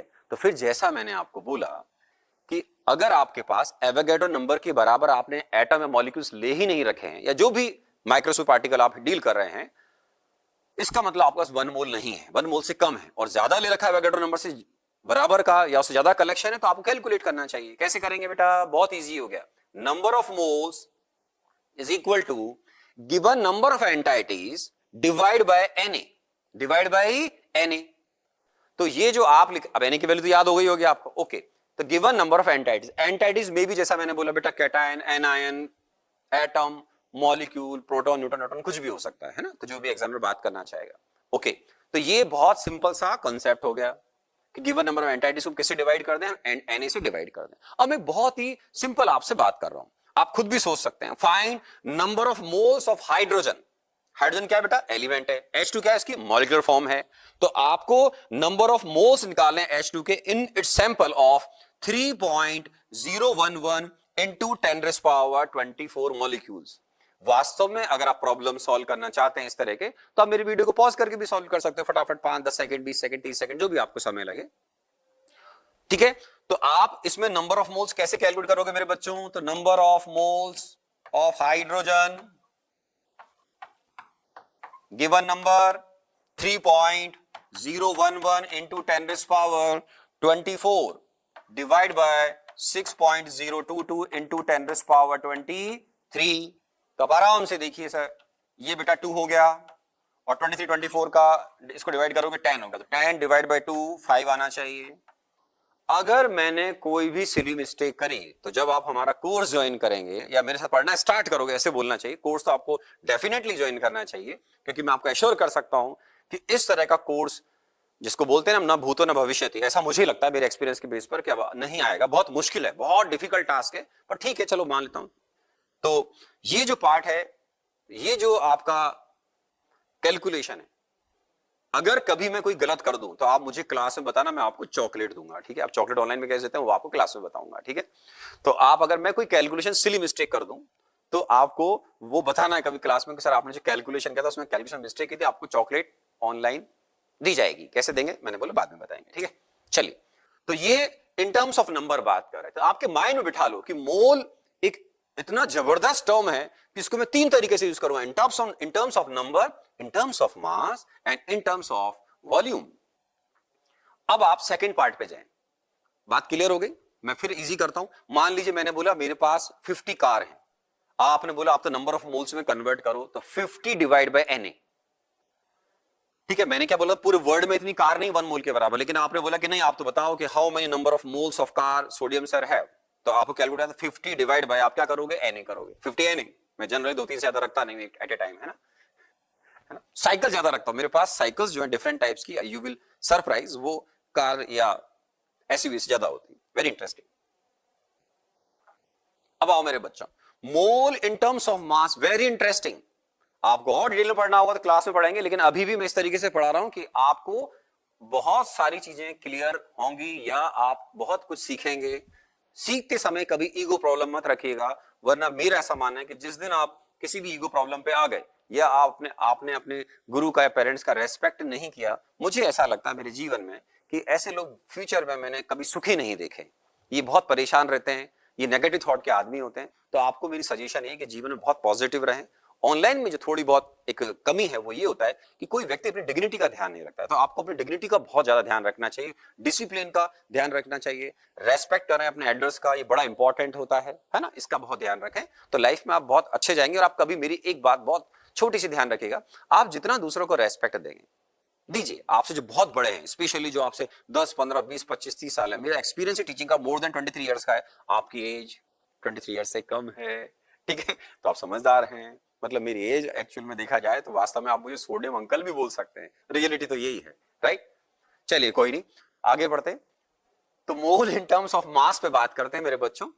अब मास के टर्म में जब बात करोगे तो पहले बहुत इजी करके बोलता हूं, 1 मोल सब्सटेंस का जो मास होता है उसको मोलर मास बोलते हैं। क्या बोलते हैं बेटा? मोलर मास बोलते हैं। अभी सुनिए, कंफ्यूज नहीं होना, आराम आराम से, कोई जल्दबाजी ना करें। एटॉमिक मास, एक एटम का मास, मॉलिक्यूलर मास, एक मॉलिक्यूल का मास, ऐसी अब आएगा मोलर मास। तो इजी लैंग्वेज, 1 मोल का मास। अब 1 मोल का मास, अब किसका, वो आपको एंटिटी तो आप सेलेक्ट करोगे, एंटिटीज में भी मैंने बोला आप डिसाइड करो, एटम, मॉलिक्यूल, कैटायन, वो आपकी चॉइस है। अब इसको जो डिफाइन किया था बुक्स में, जनरली जो लिखा होता है, उस डिफिकल्ट लैंग्वेज को मैं इजी लैंग्वेज में कन्वर्ट करके आपको बोलता हूं। लैंग्वेज जनरली 1 मोल ऐसे लिखा जाता है। आराम सुनिएगा, घबराना नहीं है ना, नाम को रटना है, इसको रटना नहीं होता है, आईआईटी में नहीं आता write down short notes on definition, define something, ऐसा नहीं आता, आप भी जानते हैं बात, है ना। 1 mole is amount of substance. Amount of substance को जनरली हम मास और मोल की टर्म में इंटरप्रेट करते हैं, ठीक है ना। तो अब आपको वैसे आगे जाके बताऊंगा मैं आपको कि मोल को मेजर करने की, ये जो मोल है वो अमाउंट ऑफ सब्सटेंस को मेजर करने की ऐसा यूनिट भी है, वेरी इंटरेस्टिंग। और कई बार हम बोलते हैं इसका अमाउंट कम है, इसका अमाउंट ज्यादा है, तो उसको हम कई बार अमाउंट को मास की टर्म में भी देखते हैं, बट ऐसा यूनिट की टर्म में बात करेंगे तो मोल इसके लिए ऐसा यूनिट होती है। अमाउंट ऑफ सब्सटेंस को मेजर करने की ऐसा यूनिट मोल होती है। पहले इसको बहुत ईजी तरीके से समझने की कोशिश करते हैं, ये बड़ी स्टैंडर्ड सी लैंग्वेज है, उसको हम ईजी कर लेंगे। 1 mole is amount of substance that contains as many entities as there are atoms present in 12 gram of 12C6 isotope. ये 12C6 आइसोटोप फेमस हीरो है यहाँ पे मोल कॉन्सेप्ट का, बहुत स्टेबल आइसोटोप है, इसको रेफरेंस की तरह हर जगह कई जगह पे इसको यूज किया जाएगा। अब 12 ग्राम जो सैंपल होता है मेरे बच्चों, आपकी नॉलेज के लिए बता रहा हूं कि 12 ग्राम सैंपल कार्बन का अगर आप लोगे तो उसके अंदर जो एटम्स प्रेजेंट हैं वो है 6.022 इंटू 10⁻23। मैं आपसे थोड़ी देर पहले बात भी कर रहा था। तो 1 mole is amount of substance that contains as many entities as there are atoms present in 12 gram of the 12C6 isotope। तो पहले तो पीछे वाली लैंग्वेज को ये समझो कि वो जो एटम्स हैं कार्बन के वो हैं 6.022 इंटू 10⁻23। ओके, अब आप ये बोलो कि 1 मोल अमाउंट है किसी भी सब्सटेंस का जिसके अंदर कितनी एंटाइटीज हैं, 6.022 इंटू 10⁻23। बहुत इजी लैंग्वेज में अगर आपने कभी भी किसी भी एंटाइटीज के जो भी आपको पसंद हो, atom, molecule, whatever, 6.022 into 10⁻23 entities का कलेक्शन कर लो, वो 1 मोल के बराबर होता है इन टर्म्स ऑफ नंबर बताया। आप इन्हीं का मास निकाल लो, बस इन्हीं का ही मास निकाल लो। जैसे आपने बोला 1 मोल सोडियम एलिमेंट का मास बताइए, 1 मोल का मास बताना है आपको सोडियम का, ठीक है? तो बहुत सिंपल है कि आपको 6.022 इंटू 10⁻23 एटम्स का मास बताना है। क्यों? इन टर्म्स ऑफ नंबर आप पहले भी सुन चुके हो, लेकिन मैं ये लैंग्वेज लिखी मिलती है उसको समझा रहा हूं कि जो आपने लिखा है इतना सारा, उसका सीधा मतलब होता है कि 12 ग्राम कार्बन में जो आपका 12C6 आइसोटोप है उसके एग्जैक्टली नंबर ऑफ एटम इतने होते हैं, जिसको आपने थोड़ी देर पहले एवोगैड्रो नंबर बोला था। तो बहुत इजी लैंग्वेज में एवोगैड्रो नंबर की जो एंटाइटीज है आप उनको कलेक्ट कर लीजिए, एटम है, मॉलिक्यूल है, व्हाटएवर, और उनका मास ले लीजिएगा, तो वो जो मास आएगा वो 1 मोल कहलाएगा, ठीक है? तो 1 मोल सब्सटेंस की हम बात कर रहे थे कि 1 mole is amount of substance जिसके अंदर कितनी एंटाइटीज होनी चाहिए उस एलिमेंट की या कंपाउंड की या एटम, मॉलिक्यूल या कैटायन जो भी है व्हाटएवर, तो वो आपको ये लेना होता है 6.022 इंटू 10⁻23। और इजी करके यहां नीचे लिखा हुआ है, आराम से देखें, जिसको हम बोलते हैं मोलर मास, कि 1 मोल किसी भी एलिमेंट का, अगर मैं बात कर रहा हूं एलिमेंट की, तो 1 मोल किसी भी एलिमेंट का वो मास होगा जिसमें उसके एवोगैड्रो नंबर के बराबर एंटाइटीज होंगे या एटम्स होंगे। Very simple, okay? अब देखो मोलर मास क्या है, मास of 1 mole of substance, very easy. अभी क्या कहा था मेरे बच्चों, मॉलिक्यूलर मास, कंफ्यूज नहीं होना, मॉलिक्यूलर मास मतलब 1 मॉलिक्यूल का मास, एटम मास या एटॉमिक मास, एटम के मास को, एक एटम के मास को एटॉमिक मास बोलते हैं। मोलर मास 1 मोल के मास को मोलर मास बोलते हैं। अब 1 मोल का मतलब कितना, 1 मोल का मतलब एवोगैड्रो नंबर के बराबर एंटाइटी। तो आपने बोला sir molar mass of suppose CO2, तो CO2 एक मॉलिक्यूल है, ठीक? अब आप बोल रहे हो उसका मोलर मास निकालो, मतलब उसके 1 मोल का मास निकालो। अब 1 मोल में कितने पार्टिकल होंगे CO2 के, सोचो आराम से। तो आप बोलोगे सर 1 मोल CO2 का मतलब हो गया 6.022 इंटू 10⁻23। CO2 मॉलिक्यूल्स का जो मास होगा वो उसका मोलर मास कहलाएगा। मोलर मास मतलब 1 मोल पार्टिकल्स का मास। अब वो पार्टिकल तो आप डिसाइड करो ना, आप एटम ले रहे हो कि मॉलिक्यूल ले रहे हो, ठीक है? और अगर आप मास ऑफ 1 मोल सब्सटेंस नहीं समझ पाए, 1 मोल को अभी भी आपने याद नहीं रखा मान लो, तो फिर वापस से रिपीट करके लिखा है मास ऑफ 6.022 इंटू 10⁻23 पार्टिकल्स। इतने सारे पार्टिकल्स का अगर आप मास ले लेंगे तो वो कहलाएगा मोलर मास। तो अगर आप मोल को इन टर्म्स ऑफ नंबर पहले ही समझ चुके हैं तो बहुत इजी हो गया आपके लिए कि मोलर मास 6.022 इंटू 10⁻23 पार्टिकल्स के मास का सम कर लीजिएगा, है ना? ओके, अब बड़ा इंटरेस्टिंग बताता हूं आपको, किसी भी सब्सटेंस का जो मोलर मास होता है, अगर कोई एलिमेंट है सब्सटेंस, तो एटॉमिक मास और मोलर मास की न्यूमेरिकल वैल्यू सेम होती है। बस फर्क क्या है, एटॉमिक मास मतलब एक एटम का मास है, मोलर मास का मतलब है 6 पॉइंट, आगे आप समझ आ रहे कितने पार्टिकल्स कलेक्शन करना, अभी बताया मैं 4-5 बार 6 बार बोल दिया। तो अब देखिए, मैं आपसे बात कर रहा हूं कि मोलर मास ऑफ, आपको वाटर कैलकुलेट करने में बहुत इंटरेस्ट है, वाटर अपनी लाइफ है, डेली यूज करते हैं अपन। आप बोलोगे यस सर, तो मैं आपको बहुत सिंपल एग्जांपल कोड करता हूं, हर साल बच्चों को ये एग्जांपल कोड करता हूं। तो मोलर मास ऑफ वाटर का मतलब क्या हुआ, आप बोलोगे मास of 1 mole of water molecule. 1 मोल में कितने मॉलिक्यूल्स हुए, कम से कम 5-6 बार अपने आ चुका है, तब आराम से आइए। मास of 1 mole of water molecules के 1 मोल का मतलब क्या हो गया, 6.022 इंटू 10⁻23 मॉलिक्यूल्स ऑफ वाटर। तो आप एक मॉलिक्यूल जो H2O का है उसके मास को मल्टीप्लाई कर दो किससे, एवोगैड्रो नंबर से, तो ये आ जाएगा मेरे बच्चों। तो मास ऑफ 1 मॉलिक्यूल ऑफ H2O, उसको किससे मल्टीप्लाई कर दूं? एवोगैड्रो नंबर से। क्यों? 1 मोल के अंदर इतनी एंटाइटीज होती हैं। Very easy. तो अब इनको जब सॉल्व करेंगे तो 1 मॉलिक्यूल ऑफ वाटर का मास होता है मेरे बच्चों 18 एमयू, एटॉमिक मास यूनिट। आप इजी करके इसको किस में कन्वर्ट कर लो? ग्राम में कन्वर्ट कर लो, तो आपको आता होगा। तो ये 6.022 इंटू 10⁻23 इंटू 18 एमयू। अब इसको जब एमयू में कन्वर्ट करोगे तो हमेशा ध्यान रखना है कि एग्जाम में इन दोनों का न्यूमेरिकल वैल्यू जब मल्टीप्लाई करोगे, किसका? एवोगैड्रो नंबर और 1 एमयू को जब ग्राम में लिखते हैं 1 होता है। कितना होता है? 1। मींस इंटरेस्टिंग बात यह है कि अगर आप 1.6.022 इंटू 10⁻23 करोगे मेरे बच्चों, तो इसका न्यूमेरिकल वैल्यू 1.66 इंटू 10⁻24 ही आता है। Very interesting. तो इन दोनों का जो मल्टीपल है 1 हो जाएगा। तो 18 इंटू 1 कितना होता है? तो आप बोलोगे 18 इंटू 1 18 होता है। यस। तो अब आपकी 1 मोल वाटर मॉलिक्यूल का मास आएगा 18 ग्राम। अब ग्राम की फील आपको आती है मेरे बच्चों। 18 ग्राम का वाटर आप थोड़ा सा बहुत कम होता है, लेकिन आप पियोगे तो आपको फील आएगी हाँ के साथ थोड़ा बहुत पानी मुंह में आया। तो 18 ग्राम वाटर का मतलब है मोलर मास है। मतलब 1 मोल वाटर के मॉलिक्यूल है 18 ml। पियोगे तो आपके मुंह में जरा सा आएगा, बहुत ही कम आएगा, एक सिप आएगा एक तरीके से।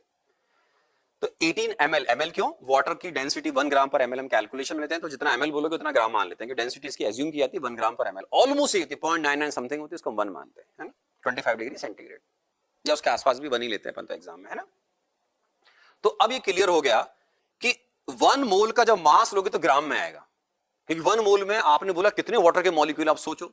आपने बोला सर 6.022 इंटू 10⁻23 वाटर के मॉलिक्यूल्स हैं, इनके मास को बोलते हैं मोलर मास ऑफ वाटर। ये ग्राम में आता है, तो मोलर मास ग्राम में लिखा जाएगा। और एटॉमिक मास या मॉलिक्यूलर मास, जो एटम मॉलिक्यूल आपको दिखते नहीं है, वो आपको एएमयू में लिखने चाहिए। ऑल्दो इफ यू नीड आप उनको कन्वर्ट कर सकते हैं, किसमें? ग्राम में या केजी में कन्वर्ट कर सकते हैं। Because now we know 1 M is equal to 1.6 into 10⁻24 gram और 1.6 इंटू 10⁻27 केजी। ओके, तो ये पार्ट भी हमारा कवर हो गया मेरे बच्चों। अब अगर मैं यूनिट की बात करूं तो मोलर मास की यूनिट लिखी जाती है ग्राम पर मोल। जैसे आप अगर मान लीजिए नंबर ऑफ मोल्स कैलकुलेट करने में इंटरेस्टेड हो तो मैं आपसे इसमें बात करूंगा अभी। तो अभी बात करता हूं मैं आपसे। ये जस्ट एग्जांपल है बेसिक लेवल का। अगर आप मॉलिक्यूलर मास बोल रहे हैं CO2 का, तो आप बोलोगे 44 एमयू। आप बहुत सारे बच्चों से जो 11th 12th पास कर चुके हो, कभी क्वेश्चन करना कि H2SO4 का मॉलिक्यूलर मास क्या होता है, तो बहुत से बच्चे उसको 98 ग्राम बोलेंगे। आप पूछ लेना आप। मैं ऐसा नहीं बोल रहा सारे बोलेंगे, काफी बच्चे इसमें गलती करते हैं। मॉलिक्यूलर मास ऑफ H2SO4 98 ग्राम नहीं होता है। मॉलिक्यूलर मास का मतलब केवल एक मॉलिक्यूल का मास, वो आपको दिखता ही नहीं उसका मास इतना ग्राम। 98 ग्राम तो बहुत ज्यादा होता है, सर पे रखोगे तो फील आती है उसकी। ठीक है, तो मॉलिक्यूलर मास ऑफ H2SO4 का मतलब है एक मॉलिक्यूल का मास, वो केवल 98 AMU होगा। वो कहलाता है मोलर मास। अगर आप बोलेंगे क्या 98 ग्राम, तो मोलर मास का मतलब क्या हो गया? अभी 10 बार बताया कितने सारे H2SO4 के मॉलिक्यूल होने चाहिए एवोगैड्रो नंबर के बराबर। मॉलिक्यूल्स के मास को क्या बोलेंगे? Molar mass. तो molecular mass of CO2 44 AMU। Molar mass अगर आप बोलोगे CO2 का, या इजी लैंग्वेज में mass of 1 mole of CO2 molecules, तो बोलोगे 44 ग्राम है सर। यूनिट डायमेंशन में इसको मोलर मास को लिखते हैं ग्राम पर मोल, क्योंकि जब हम मोल कैलकुलेट करते हैं मोल अपने आप में यूनिट माना जाता है, इसलिए ऐसा करते हैं। अभी बताऊंगा मैं आपको, है ना? घबराए नहीं, और क्लास में डिटेल बता देंगे, टेंशन मत लेना बिल्कुल भी। Atomic mass of sodium is 23 AMU, atomic mass. ठीक, मोलर मास अगर पूछोगे तो मोलर मास ऑफ सोडियम जब हम लैंग्वेज लिखते हैं तो ऐसे लिखते हैं कि सर ग्राम में रिप्रेजेंट करना। मोलर मास 23 ग्राम बोलोगे। ठीक है, ग्राम को GRAM भी लिखते हैं, GM भी लिखते हैं, कुछ लोग सिंपल G भी लिखते हैं। इंटरनेशनल लेवल पे सिंपल G भी लिखोगे, that is more than enough जी, है ना? तो एटॉमिक मास सोडियम में कितना होगा? 23 AMU। मोलर मास होगा 23 ग्राम। ये भी ठीक हो गया। ओके, अब आइए, एक टर्म होती है मेरे बच्चों, अगर आपने कभी भी कुछ टर्म आपको याद रखनी पड़ेंगे, टिपिकल टर्म है। जैसे आपने एटॉमिक मास का ग्राम लगा दिया तो उसको मोल माना जाता है। ग्राम एटॉमिक मास, ग्राम एटॉमिक मास, एटॉमिक मास नहीं, ग्राम एटॉमिक मास। मतलब अब आप एटॉमिक मास को ग्राम में रिप्रेजेंट करो, अंडरस्टूड होता है 1 मोल का मास है, मतलब इजी लैंग्वेज में मोलर मास है। ग्राम मॉलिक्यूलर मास, मॉलिक्यूल का मास ग्राम में रिप्रेजेंट कर रहे हो तो ये एक्चुअल में मोलर मास के बराबर माना जाता है। कंफ्यूज नहीं होना है, एटॉमिक मास अलग है, ग्राम एटॉमिक मास मतलब मोलर मास के बराबर माना जाएगा। ये टर्म हमारे केमिस्ट साइंटिस्ट डिसाइड कर चुका है, इसमें आप और मैं कुछ नहीं कर सकते। एटम्स के मोलर मास को रिप्रेजेंट करने के लिए आप एक टर्म और यूज करते हैं, ग्राम एटॉमिक मास। मॉलिक्यूल के यूज करते हैं ग्राम मॉलिक्यूलर मास। ठीक, तो number of moles of any substance अगर आपको कैलकुलेट करना है मेरे बच्चों, तो क्योंकि 1 मोल पार्टिकल्स का जो मास है वो उसका मोलर मास है, तो अब आपको क्या करना है, हमेशा जैसे CO2 का मोलर मास कितना है, सोचो आराम से, आप बोलोगे 44 ग्राम, ठीक। अब आप अगर सैंपल CO2 का 44 ग्राम से कम लोगे तो इसका मतलब 1 मोल से कम है। आपने लिया 88 ग्राम तो इसका मतलब आपने ज्यादा लिया, तो मैं क्या करूंगा 88 डिवाइड बाय 44 करूंगा, तो आप बोलूंगा 88 डिवाइड बाय 44 से 2 मोल्स है। तो आप अगर मोलर मास से ज्यादा सैंपल लोगे तो आपके पास we have more than 1 mole, आप मोलर मास से कम का सैंपल लोगे we have less than 1 mole. Very simple. तो इसके लिए क्या करें, बहुत सिंपल है, number of moles of any substance we can calculate with the help of very simple concept, given mass of substance in gram divide by molar mass, divide by molar mass। molar mass की ideal unit अगर आप लिखते हैं तो ग्राम per मोल बुलाया था। उसका reason क्या है कि मोल्स अपने आप में, मैंने क्या बोला, अमाउंट ऑफ सब्सटेंस को मेजर करने का ऐसा यूनिट है। आराम से देखिए, ग्राम में लिया बेटा ग्राम पर मोल, तो यहां से कैंसिल हो जाएगा, तो आप जब न्यूमेरिकल सॉल्व करेंगे तो सिंपल मोल MOL या पूरा लिखना चाहे MOL ही लिखें, आपकी चॉइस है ना। तो आप कभी भी नंबर ऑफ मोल्स कैलकुलेट करते हैं तो क्या होता है, given mass of substance divided by molar mass. Very simple. आपने बोला सर मेरे पास सोडियम एलिमेंट का सपोज 23 kg का सैंपल है, तो 23 kg है वो, ग्राम में कन्वर्ट करो, 23,000 divide by molar mass 23 gram divide कर दीजिए। तो इस तरीके से आप हमेशा नंबर ऑफ मोल्स कैलकुलेट करेंगे। अगर आपके पास कोई सब्सटेंस एटॉमिक है तो कैसे करोगे बेटा, mass of substance in gram divide by gram atomic mass of substance gram per mole. तो ये आ गया। अब GM का मतलब क्या, पूरा लिख रहा हूं मैं, ग्राम एटॉमिक मास। क्या बोलते हैं बेटा, ग्राम एटॉमिक मास। तो ये जो टर्म है मेरे बच्चों, ग्राम एटॉमिक मास, ये मोलर मास ही माना जाता है। ऐसे GMM का मतलब माना जाए ग्राम मॉलिक्यूलर मास, ठीक है। तो मास ऑफ सब्सटेंस, क्योंकि देखिए सब्सटेंस स्टार्टिंग मैंने ऐसे किया था कि आपके पास जो सब्सटेंस है वो एटॉमिक भी हो सकता है, मॉलिक्यूलर फॉर्म में भी हो सकता है। तो आपको अगर मॉलिक्यूलर फॉर्म में हो तो ग्राम मोलर मास या ग्राम मॉलिक्यूलर मास बोलिए, सॉरी, उसको मॉलिक्यूलर मास के पहले ग्राम वर्ड लगा दें, नहीं तो फिर आप सिंपल लिखिए मोलर मास, दैट्स ऑल। जैसे मैंने आप देखिए सबसे पहले ये लिखा है कॉमन फॉर्मूला। जब हम नोट्स बनाते हैं शॉर्ट नोट्स, उनमें बस एक को जगह दी जाती है, भाई एक याद है, बाकी थियोरेटिकल चीजें हैं, याद रखिए। तो आप एटॉमिक सब्सटेंस की बात कर रहे हैं, मॉलिक्यूलर सब्सटेंस की बात कर रहे हैं, unit of molar mass gram per मोल होती है। Mole is the SI unit of amount of substance. ये अपनी नॉलेज के लिए ध्यान रखें, है ना, क्योंकि अमाउंट ऑफ सब्सटेंस को हम जनरल लैंग्वेज में मास के लिए यूज करते हैं, राइट। बट अगर आप आइडियली एग्जामिनर पूछ ले तो आपको मालूम होना चाहिए कि ये अमाउंट ऑफ सब्सटेंस को मेजर करने की SI यूनिट है, ठीक है। अब आगे बढ़ते हैं मेरे बच्चों। तो ये आपके पास एक फॉर्मूला हो गया। बहुत गौर से अगर आप समझोगे तो पहले इन टर्म्स ऑफ नंबर क्या आया था, given number divide by Avogadro constant. ऐसे given mass of substance divide by molar mass कर दीजिए, क्या जाएंगे, नंबर ऑफ मोल्स। देखिए नंबर ऑफ मोल्स जो है, या ऐसे बोलूंगा मैं, मोल कॉन्सेप्ट जो है ये आपका बेस है शुरू का। इसमें जल्दबाजी नहीं करनी होती, एक बार में 100% समझ में आएगा, कम आएगा, ये हो सकता है, क्योंकि इसमें न्यूमेरिकल अप्रोच लगती है। आगे जाके अपन बढ़ेंगे, जैसे हम आगे बढ़ेंगे हमारे कॉन्सेप्ट और क्लियर होते जाएंगे, लेकिन जल्दबाजी नहीं करनी होती सब टॉपिक के अंदर, क्योंकि ये अपना स्ट्रांग होना बहुत जरूरी होता है और इसमें काफी बच्चे वीक होते हैं। मैथ साइंस की प्रिपरेशन, जब मैथ साइंस ले रखी है आपने, आईडी प्रिपरेशन कर रहे हो, तो इस चैप्टर पर आपको थोड़ा समय देना पड़ेगा, पेशेंस रखने पड़ेंगे। इस चैप्टर को जब मैं क्लास में पढ़ाऊंगा 11th क्लास के बच्चों को, तो लगभग इसका ड्यूरेशन 11th क्लास के बच्चों के लिए लगभग 1.5 मंथ का होगा। कितना होगा, 1.5 मंथ, है। ओके, और सुनिए, अब मैंने एक सिंपल क्वेश्चन किया है, आप अपना दिमाग लाइए, IQ लेवल यूज करिए फटाफट की। सर ने क्वेश्चन लिखा, आंसर नहीं लिखा, अपने को निकालना पड़ेगा। तो मैंने क्या लिखा, ताकि अगर थ्योरी में थोड़ा आपको लग रहा है कि मुझे प्रैक्टिस की जरूरत है तो आराम से कर लीजिए। क्या लिखा बेटा, नंबर ऑफ मोल्स, लेकिन अब आगे पढ़ना पड़ेगा। ऑक्सीजन एटम लिखा है, मतलब हम बात कर रहे हैं O की, 16O8 की, तो इसका मोलर मास कितना होगा मेरे बेटा, इसकी शक्ल पे लिखा होता है। इसका एटॉमिक मास 16 mu, आज ही सिखाया। इसका मोलर मास 16 ग्राम बोला जाएगा, क्यों, क्योंकि 1 मोल O16 का जो मास है वो उसका मोलर मास कहलाएगा। और मोलर मास का मतलब क्या बताया इजी लैंग्वेज में आपको, एवोगाड्रो नंबर के बराबर एटम्स के मास को हम बोलते हैं मोलर मास। तो इसका मोलर मास कितना है, 16 ग्राम। यूनिट विद यूनिट डायमेंशन बोलोगे 16 ग्राम पर मोल। ग्राम पर मोल मतलब पर मोल उसका मास 16 ग्राम होता है। पर मोल मतलब एक मोल का जो मास है, राइट। अब देखिए, मुझे नंबर ऑफ मोल्स कैलकुलेट करने मेरे बच्चों। नंबर ऑफ मोल्स अब तक आपने कैलकुलेट कर लिया होगा।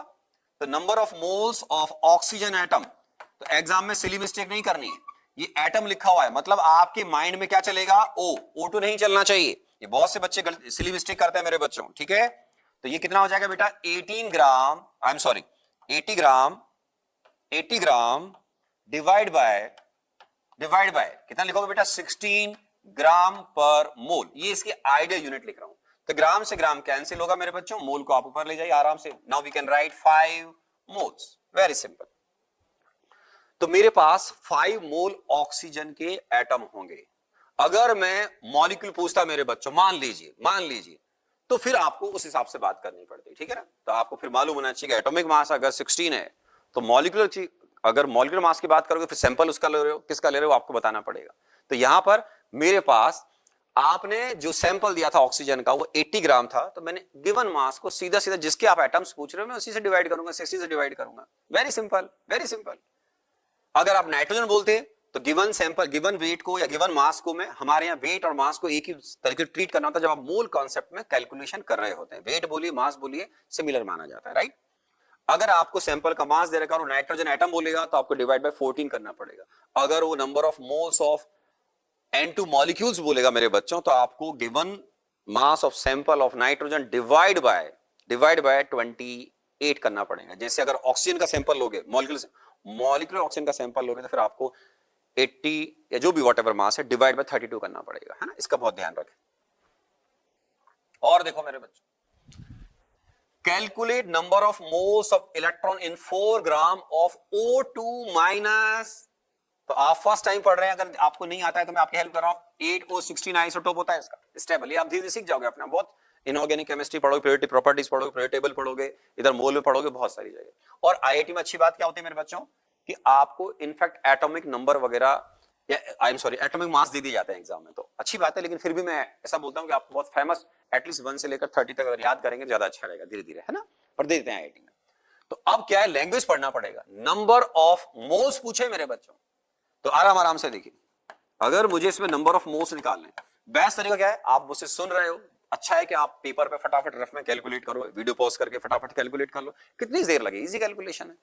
तो देखिए नंबर ऑफ मोल्स, पहले नंबर ऑफ मोल्स ऑफ मेरे बच्चों आप O2 माइनस निकाल लो, पहले O2 माइनस निकाल लो। आप बोलोगे यस सर ये ठीक है, ठीक है। अब आप इससे जैसे ही आप O2 माइनस पे आओगे, O2 माइनस का मतलब होता है सर आपने इस O के अंदर 2 इलेक्ट्रॉन ऐड किए थे, एनायन बोलते हैं मेरे बच्चे इसको। आप बोलोगे यस सर। तो इसमें अगर न्यूट्रॉन कितने बेटा, इसमें 16 माइनस 8 8, प्रोटॉन कितने बेटा 8, इलेक्ट्रॉन कितने इसमें 8, लेकिन इसमें 2 इलेक्ट्रॉन ऐड होंगे तो इसमें इलेक्ट्रॉन्स कितने होंगे 10, प्रोटॉन कितने होंगे बेटा 8, ठीक है। तो इलेक्ट्रॉन आपको मालूम होना चाहिए कि एक O2 माइनस पार्टिकल में, एक एनायन में 10 इलेक्ट्रॉन होंगे, एक एनायन में 10 इलेक्ट्रॉन होंगे। तो एक मोल में 10 मोल इलेक्ट्रॉन होंगे। वो मोल का मतलब आप सीधे एवोगाड्रो नंबर के बाद कलेक्शन लेके बैठ गए। तो एक एनायन में 10 इलेक्ट्रॉन है तो 1 मोल में 10 मोल इलेक्ट्रॉन होंगे। तो पहले आप O2 माइनस के मोल से निकाल लो। मैंने अभी भी सिखाया था मेरे बच्चों, यहाँ बच्चे बहुत मिस्टेक करते हैं, बहुत सिली मिस्टेक करते हैं। वो O के मास में 2 ऐड कर देते हैं। अरे इलेक्ट्रॉन का मास नेग्लिजिबल होता है, भगवान के लिए ध्यान रखना, ठीक है मेरे बच्चों, गड़बड़ नहीं करना है। तो O का और O2 का मोलर मास सेम माना जाएगा, Na और Na प्लस का मोलर मास सेम माना जाएगा, इलेक्ट्रॉन के मास को नेग्लेक्ट किया जाता है। Always remember in mole concept, okay. तो अब आप क्या करोगे मेरे बच्चों, 4 डिवाइड बाय 16 क्या है मेरे बच्चों, मोलर मास। कितने आ गए बेटा इसके मोल्स, 0.25। कितने आए बेटा 0.25। क्या ये हमारा आंसर है? आप बोलोगे नो सर, ये तो आपने number of moles of O2 minus निकाले, लेकिन एक O2 माइनस में 10 इलेक्ट्रॉन्स हैं तो 1 मोल O2 माइनस में 10 मोल्स ऑफ इलेक्ट्रॉन होंगे। तो ऑब्वियसली 0.25 में कितने हो जाएंगे ये बोलो, तो number of moles of electrons कितने हो गए मेरे बच्चों, 0.25 इंटू क्या करूं बेटा 10। तो 1 मोल में 10 मोल इलेक्ट्रॉन होंगे तो ऑब्वियसली 0.25 मोल्स में आपके 2.5 मोल्स होने चाहिए। तो आपको एक ऑप्शन ढूंढना पड़ेगा कि आपका आंसर सर 2.5 आ रहा है मेरे बच्चों, तो आपको ये आंसर सेलेक्ट करना पड़ेगा। ये आप जेई मैन में दे दो मेरे बच्चों, बिलीव मी, ये तो अपना फर्स्ट डे छोटा सा एक लेक्चर है, ये आप जेई मैन में दे दो, सारे बच्चे इसको सही नहीं कर सकते हैं। और आप यकीन माने कि अगर मान लीजिए 10 लाख भी बच्चे बैठेंगे तो आप ऐसा मत समझना कि इसको गलत करने वाले बच्चे केवल 5, 10, 20, 50 हजार होंगे, ज्यादा हो, है ना। विश्वास नहीं आएगा आपको, इजी पार्ट है ना, लेकिन ऐसा होता है क्योंकि इसमें बच्चे कई बार मोलर मास गलत, क्योंकि हिंदुस्तान में भाई हर आदमी की प्रिपरेशन बहुत अलग अलग तरीके से होती है ना, तो थोड़ा ध्यान रखें इन चीजों का, ओके। तो सर आप इस तरीके से यहां पे नंबर ऑफ मोल्स कैलकुलेट कर सकते हैं। फाइन, 4 डिवाइड बाय 16 क्या क्या बेटा, गिवन सैंपल या given mass of sample divide by molar mass. 4 divide by 16 0.25, 10 से मल्टीप्लाई कर किया, आराम से मैंने बता दिया है आपको, है ना। चलिए सर, तो मेरे पास आंसर आएगा इतना होना चाहिए। हाँ एक बात और, मान लो एग्जामिनर ने ये नहीं लिखा और आपने जल्दबाजी में नहीं पढ़ा, उसने बोला नंबर ऑफ इलेक्ट्रॉन्स बताओ, तो सोचो इलेक्ट्रॉन्स कितने आएंगे, मैं नंबर ऑफ मोल्स निकलवाए क्वेश्चन में। लेकिन अगर मैं पूछता कि sir number of electrons calculate करो, तो बच्चा बोलेगा एक ही तो बात है। अरे एक बात कैसे यार, अभी सिखा एक मोल में कितने एंटाइटीज होता है। तो हाँ बोलोगे यस ट्यूबलाइट जल रही है सर, बहुत शानदार तरीके से जगमग हो रही है, राइट। तो आप समझ जाओगे कि सर अगर मैंने नंबर ऑफ इलेक्ट्रॉन्स पूछे, then you will multiply 2.5 into किसे करोगे, एवोगाड्रो नंबर 6.022 इनटू 10⁻23, तो वो होंगे आपके नंबर ऑफ इलेक्ट्रॉन्स। तो जब भी नंबर ऑफ मोल्स दे रखे हो और उनको आपको नंबर में कन्वर्ट करना हो, तो आपने सुन तो लिया, 10 बार सुन लिया और रिवीजन कर लेना कि 1 मोल में Na के बराबर एंटाइटीज होती हैं, या 6.022 इंटू 10⁻23 एंटाइटीज होती हैं। आगे चले मेरे बच्चों, और देखो, find number of neutrons of F minus in 38 gram. Obviously उसी का सैंपल होगा अगर आगे नहीं लिखा हुआ है तो अब देखिए सबसे पहले जो F है, F लिखा है बेटा 9 और ये लिखा है 10।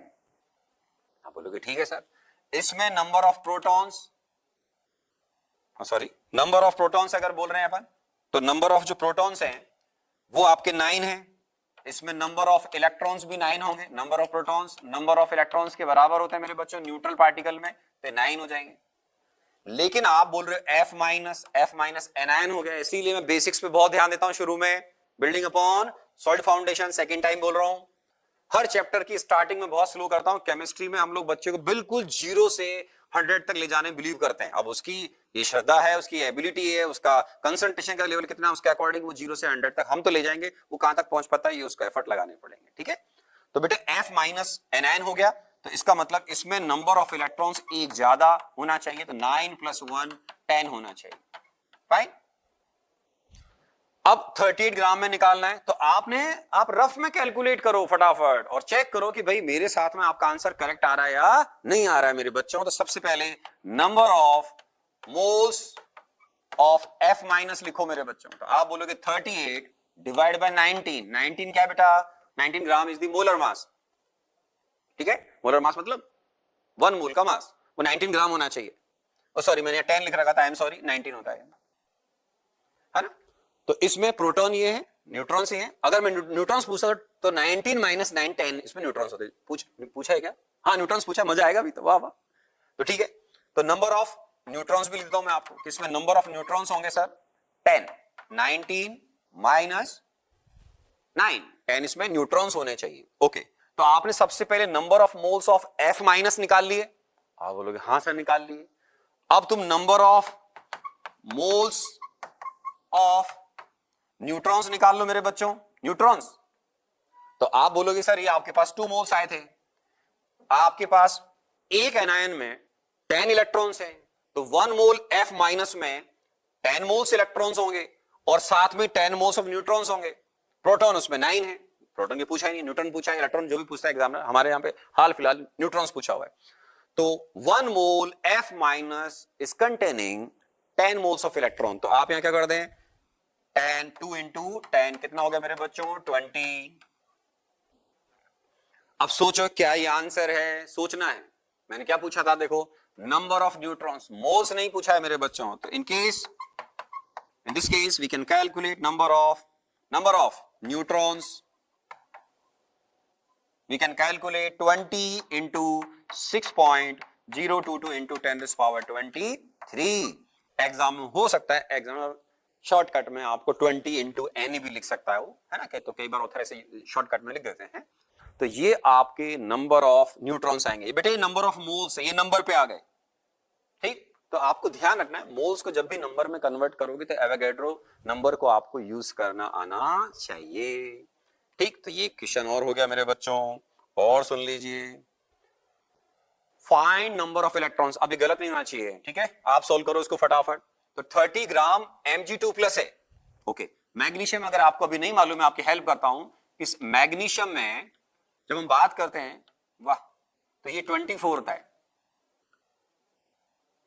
मतलब इसका मोलर मास 24 होता है। ओके, तो सबसे पहले आप क्या करोगे,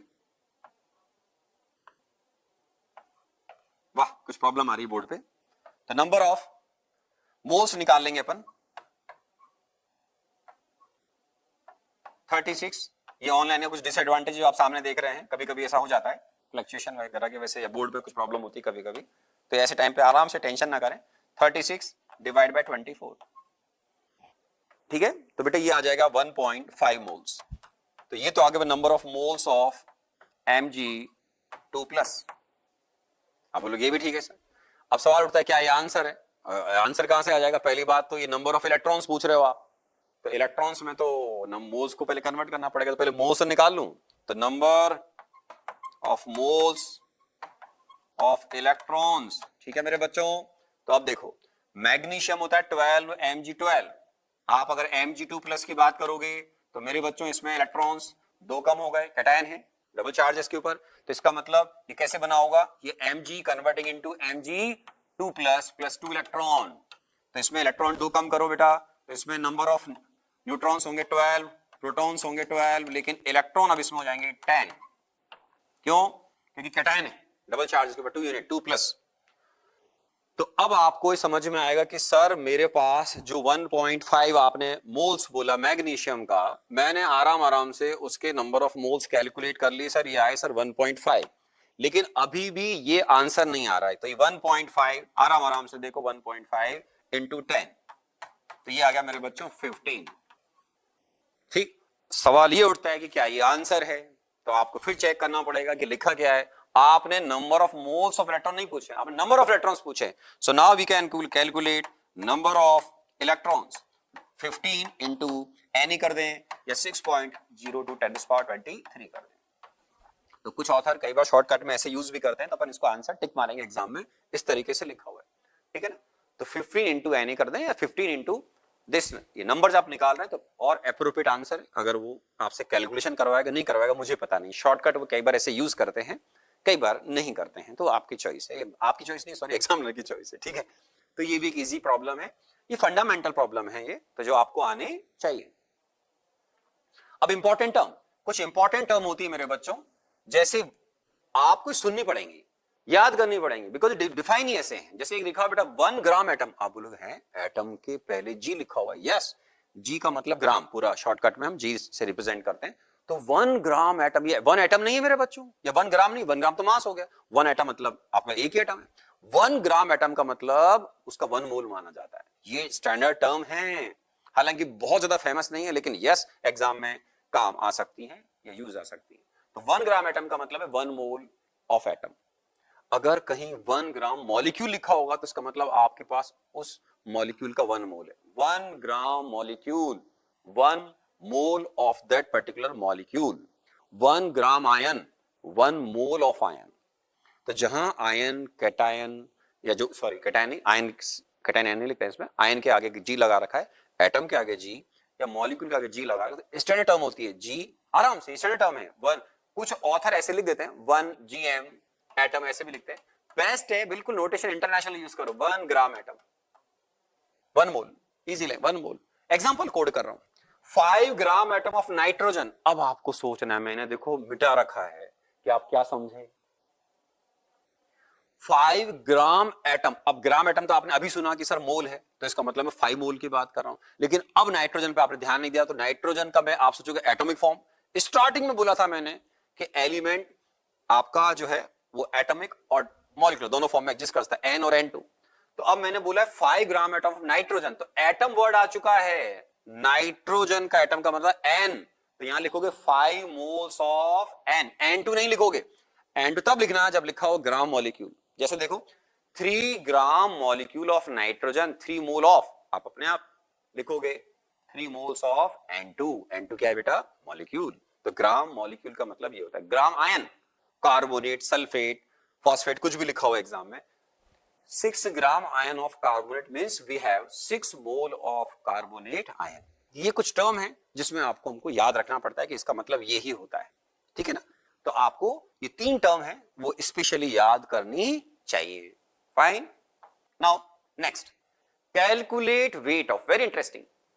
कैलकुलेट वेट बोलेंगे, मास बोल दें, कोई दिक्कत नहीं है। तो calculate weight of 4 gram molecule of oxygen. आपको ध्यान नहीं देगा, बोलेगा वेट तो दे रखा है नहीं, क्या दे रखा है? Gram molecule. तो इसका मतलब ये हुआ मेरे बच्चों, और ध्यान दो यहां पर ग्राम के आगे भी मॉलिक्यूल लिखा हुआ है, इसका मतलब होता है सीधा सीधा आपके पास 4 मोल्स, रुक जाता हूं मैं, 4 मोल्स ऑफ, वाह, 4 मोल्स ऑफ क्या है मेरे बच्चों? ऑक्सीजन है। ठीक, तो मेरे पास 4 मोल्स ऑफ ऑक्सीजन है ना? तो बोर्ड में जब भी कुछ प्रॉब्लम है अपन पेशेंस से रुकेंगे, वेट करेंगे, ठीक है? अब इसका डांस बंद हो गया है, तो डांस बंद हो गया तो एक्शन पे आते हैं। तो 4 ग्राम मॉलिक्यूल ऑफ ऑक्सीजन का मतलब आपके पास 4 मोल्स ऑफ O2 है। क्या है? 4 मोल्स ऑफ O2 है। मास निकालना है, वेट निकालने की बात है। तो यहां पर क्या लिखोगे बेटा? मास या वेट ऑफ, मास, हे भगवान ये तो रुक ही नहीं रहा है बच्चों, डिलीट कर देता हूं। तो आप क्या करोगे? 4 को मल्टीप्लाई करो 32 से, उसका मास हो जाएगा। ओके, तो mass of 4 moles of O2 क्या करोगे मेरे बच्चों? 4 इंटू 32 ग्राम। आप बोलोगे यस सर। तो ये मेरे बच्चों आपके पास कितना आ जाएगा? 8, 12, 128। आप बोलोगे ठीक है सर। तो 128 ग्राम इज द मास या wait of 4 gram molecule of oxygen. ये टर्म्स क्लियर रहे, उसके लिए हम ऐसा बात कर रहे हैं। ओके, आपको मेरे साथ बहुत मजा आएगा बच्चों, लेकिन खास बात ये रहेगी कि आप बहुत सिंसियरली प्रिपरेशन करें। हाँ, हम क्लास में नॉर्मल बातें, हंसी मजाक, छोटी मोटी बातें करते रहेंगे, बट डिसिप्लिन का ध्यान रखें ना। अब लिखा है ये कुछ अलग प्रॉब्लम है, अपने आप से ट्राई करो मेरे बच्चों, मैं तो बता ही दूंगा, और नहीं आएगी तो आपसे पूछ के बता दूंगा। ठीक है, चलो ट्राई करो। अब देखो, 1 एटम है किसी एलिमेंट, ये थोड़ा डिफरेंट हो गया, मतलब इसको बोलते हैं वेरी गुड प्रॉब्लम। ऐसा प्रॉब्लम तो जेई मेन एडवांस किसी में भी दे सकते हैं। एडवांस में 2-3 नंबर का होगा, कभी कभी एडवांस में 2 नंबर का क्वेश्चन आता है, जनरली 3 का आता है ना? जेई मेन में आपका ये 4 मार्क्स का प्रॉब्लम, जेई मेन का जो करंट पैटर्न है उसके हिसाब से आपके पास ये आपका 4 मार्क्स का प्रॉब्लम आएगा। तो देखो, अगर हो गया हो तो बहुत अच्छा, नहीं हुआ तो मैं आपकी हेल्प करता हूं। देखो, आपके पास एक एटम है बस किसी एलिमेंट एक्स का, जिसका वेट इतना है। अब बोला नंबर ऑफ ग्राम एटम निकालने 4 kg के अंदर इसके। ग्राम एटम का मतलब उसके हो गए 4 मोल। आप बोलोगे ये भी सही है सर, या I am sorry, number of gram atom मतलब नंबर ऑफ मोल्स निकालने, तो आपको निकालने नंबर ऑफ मोल्स किसके बेटा? Number of moles of x निकालना पड़ेगा। ग्राम एटम का मतलब क्या सिखाया था बेटा? मोल्स। आराम आराम से किस में निकालने? इसके 4 kg में, 4 kg। 4 kg मीन्स 4000 ग्राम डिवाइड बाय, अब आप इसका मोलर मास लेकर आओ। आप बोलोगे मोलर मास आपने दिया ही नहीं सर, कॉमन सेंस लगाओ, इतने अच्छे बच्चे हो, इंटेलिजेंट हो, काफी समय हो गया अपने को सुनते सुनते। तो अब मेरे बच्चों, आपको अगर एक एटम का मास दे रखा है तो मोलर मास क्या होता है आज ही तो सिखाया। तो आप क्या करोगे? मास ऑफ 1 मोल ऑफ एक्स। ठीक है, क्या पता है एग्जामिनर आपसे ये भी पूछ सकता था, इसलिए ऐसा लिख रहा हूं मैं, अप्रोच अलग अलग होते हैं, ये इसलिए लिख रहा हूं कि एग्जाम बोलते हैं इसका मोलर मास बताओ। तो एक एटम का मास मालूम है तो 6.022 इंटू 10⁻23 इसको मल्टीप्लाई करो, तो ये हो गया बेटा 6.664 इंटू 10⁻⁻23 ग्राम। इसको मल्टीप्लाई करो बेटा किससे? एवोगैड्रो नंबर से। क्यों? 1 मोल में उसके इतने सारे पार्टिकल्स होते हैं जो शुरू में बताया था, तो ये ग्राम में आ जाएगा। इसको सॉल्व करोगे मेरे बच्चों, ये तो 1 हो गया, इसको सॉल्व करोगे तो 40 आ रहा होगा। तो आपके पास 1 मोल का जो मास है वो 40 ग्राम आएगा। जब हम लैंग्वेज लिखते हैं तो उसमें ग्राम लिखते हैं, right? Mass of 1 mole of x is 40 ग्राम। और जब यूनिट लिखते हैं तो ऐसे लिखते हैं, मोलर मास ऑफ एक्स, ऐसे लिखते हैं मेरे बच्चों इसको, with unit dimension 40 gram per मोल। इसका मतलब है पर मोल इसका मास 40 ग्राम होता है, या 1 मोल का मास इसका 40 ग्राम होता है। अगर आप प्रॉपर यूनिट डायमेंशन में बिलीव करते हैं तो उस यूनिट के हिसाब से ग्राम पर मोल लिखना चाहिए। तो यहां पर क्या करोगे मेरे बच्चों? इसको 40 ग्राम पर मोल, जैसे क्या है मोलर मास, उससे डिवाइड करो। आप बोलोगे सर ये आंसर हमारे हिसाब से 100 आ रहा है, तो 100 मोल्स आ रहे हैं। 100 मोल्स आ रहे हैं तो इसका मतलब वो ग्राम एटम का मतलब मोल से पूछा गया था, तो आपका इन सब में आंसर होना चाहिए कितना? 100। ठीक है। तो एक अच्छा क्वेश्चन था जिसमें कई बार बच्चे बहुत कंफ्यूज जाते हैं कि इसमें 2-3 टर्म है, ग्राम एटम का मतलब नहीं मालूम तो प्रॉब्लम, आपको एक एटम का वेट दे रखा है, आपको ये मालूम नहीं कि मोलर मास कितना तो प्रॉब्लम। तो ये थोड़ा इंटरेस्टिंग चीजें हैं। मोल में क्या घूमना पड़ता है, पहले दिन आप इतनी सारी टर्म सुनेंगे तो आपको थोड़ा सा इंटरेस्टिंग लगता है, लेकिन धीरे धीरे सब सेटल हो जाता है इसमें, है ना। घबराए, मस्त रहें, खुश रहें, पढ़ाई करें। अब नेक्स्ट पार्ट है कि हम मोल को इन टर्म्स ऑफ वॉल्यूम भी यूज करते हैं। आप बोलोगे वेरी इंटरेस्टिंग। तो अगर हम नंबर ऑफ मोल्स को इन टर्म्स ऑफ वॉल्यूम, आपने इन टर्म्स ऑफ नंबर देखा, आप बोलोगे हाँ सर, 1 मोल का मतलब एवोगाड्रो नंबर के बराबर एंटाइटीज, मास की टर्म में 1 मोल का मतलब एवोगाड्रो नंबर के बराबर है एंटाइटीज का मास। आपने बोला मोलर मास सोडियम, तो आप एक सोडियम के एलिमेंट, सोडियम एलिमेंट के एक एटम का अगर मास मालूम है अगर आपको, तो उसको एवोगाड्रो नंबर से मल्टीप्लाई कर दो, उसका मोलर मास हो जाएगा। अब बात करते हैं moles in terms of volume. तो आइडियल गैस, इस नेचर में जो भी गैसेस एग्जिस्ट कर रही हैं, आपको मोल कॉन्सेप्ट चैप्टर में उनको आइडियल गैस एज्यूम करना होता है।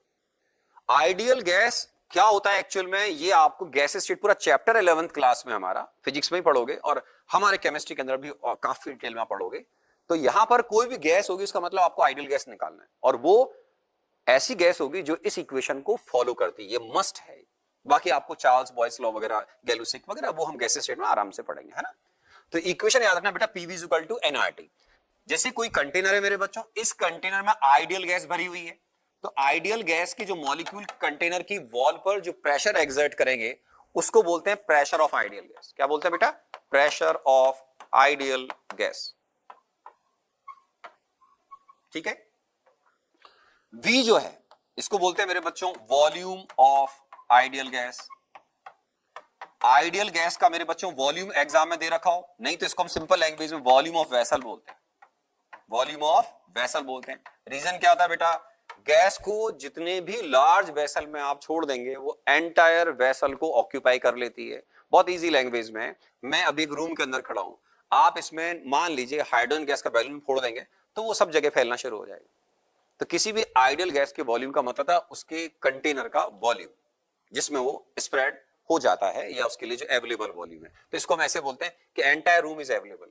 तो जितना बड़ा वेसल होगा, इजी लैंग्वेज में, उस गैस का उतना लार्ज वॉल्यूम है ना। फिर डिटेल में और आगे जब गैसियस स्टेट के अंदर पढ़ेंगे तो वहां बातें करेंगे। हाँ, एन का मतलब होता है मेरे बच्चों मोल्स ऑफ आइडियल गैस। ये भी ठीक है सर। आर, आर जो है जिसको हम यूनिवर्सल गैस कांस्टेंट बोलते हैं, या सिंपल आप गैस कांस्टेंट बोल रहे हैं। तो ये जो गैस कांस्टेंट है इसका वैल्यू आपको याद रखना है मेरे बच्चों, है ना। बता रहा हूं अभी आपको मैं। ये आर जो होता है 0.0821 ATM लीटर पर मोल पर केल्विन होता है इसका यूनिट। और अगर आप बार में लेंगे, वैसे आपको यही याद रखना चाहिए फर्स्ट टाइम अगर आप पढ़ रहे हैं तो अब यही काम आएगा, या फिर ऑलमोस्ट 0.0831 बार लीटर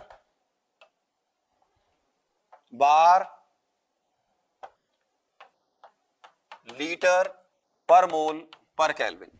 अगर आपको यूनिट याद ना हो रहा हो, आप कई बच्चों से पूछेगा जो 11th 12th पास कर चुके हैं, कई बच्चे आर की यूनिट नहीं बता पाते, तो आप बच्चों की तरह आओ ना कि आर जो है वो किसके बराबर लिखोगे? आप बोलोगे पीवी अपॉन एनटी के बराबर।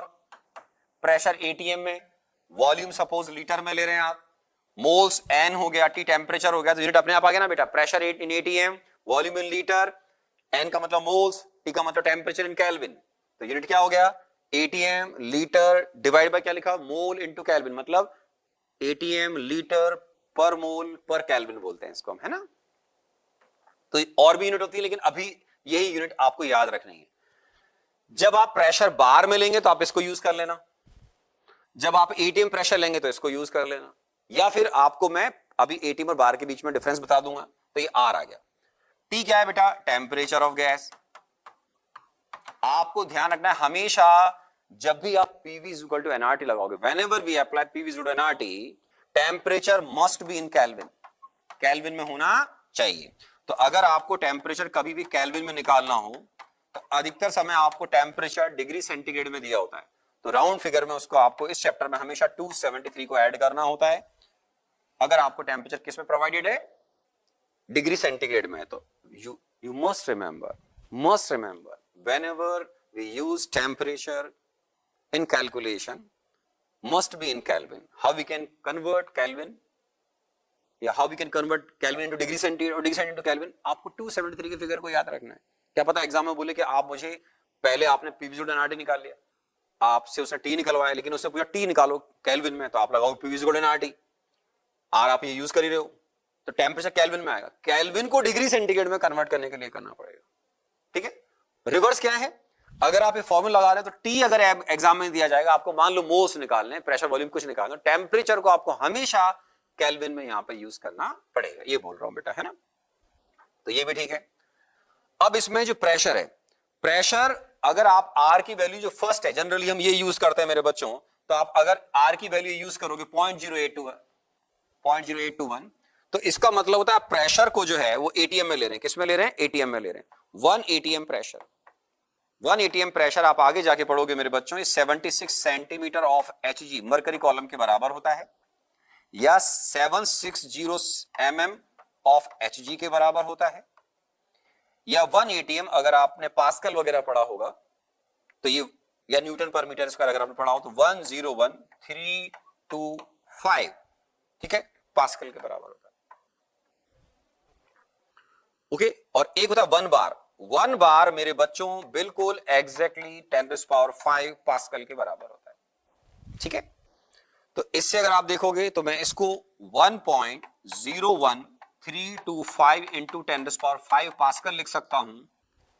तो 10⁵ पास्कल अगर 1 बार है तो आप इससे आराम से रिलेशन निकालो, मजा आएगा कि सर जो 1 एटीएम है वो 1.01325 बार के बराबर आएगा। आप बोले क्यों आया सर? तो सोचो, मैंने तो रिलेशन लिख दिया। 1 बार 10⁵ पास्कल है, हालांकि अभी का पार्ट नहीं कैसे स्टडी का, लेकिन अभी से आ जाना चाहिए। तो आप ये जो पास्कल था उसको ऐसे लिखो 1.01325 इंटू 10⁵ पास्कल, और 10⁵ पास्कल को आपने क्या लिखा? 1 बार। तो बार एटीएम मतलब 1 एटीएम स्लाइडली हायर देन बार, दोनों लगभग बराबर होते हैं, लेकिन एटीएम थोड़ा सा ज्यादा होता है, वो इतना होता है ना।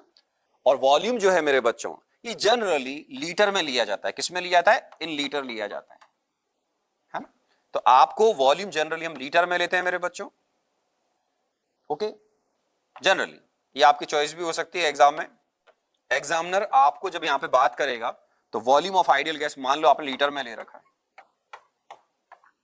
तो आपको इसके भी प्रॉपर यूनिट्स आने चाहिए।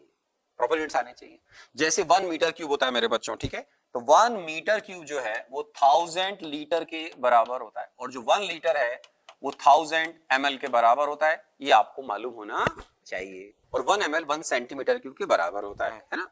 तो वॉल्यूम को यूज करना सीखें। वॉल्यूम अगर एग्जाम में जब आप आर की वैल्यू यूज करें तो मस्ट बी इन लीटर। जब आप आर की वैल्यू क्या यूज करें मेरे बच्चों? 0.0821, है ना। प्रेशर एटीएम में लें, यूनिट्स बताए, टेम्परेचर केल्विन में कन्वर्ट करें, तो आइडियल गैस की बात करते हैं, है ना। अब इसमें बहुत इंटरेस्टिंग बात क्या आती है मेरे बच्चों, ये आपको आगे जाकर भी कई चैप्टर्स में थर्मोडायनेमिक्स या उसमें और भी चैप्टर में आपको एसटीपी काम आएगा। एसटीपी का मतलब standard temperature and pressure. Standard temperature pressure होता है ओल्ड कन्वेंशन 1980 या उससे पहले एसटीपी का मतलब ये था 180 एंड 273 केल्विन।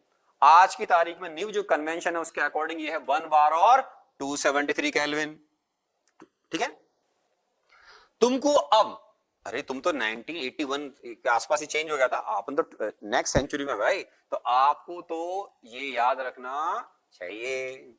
आप बोलोगे हाँ, आप 1980 से पुराने मॉडल होते तो आपने कभी ये सुना होता। आपके लिए तो यही है कि अगर आपसे पूछेंगे एसटीपी तो आप बोलोगे स्टैंडर्ड टेम्परेचर प्रेशर। क्या होता है कि सर इस कोई भी गैस अगर एसटीपी पर है, it's mean its pressure is 1 bar and its temperature is 0 degree centigrade means 273 Kelvin। ये आपको याद रखना है, ओके।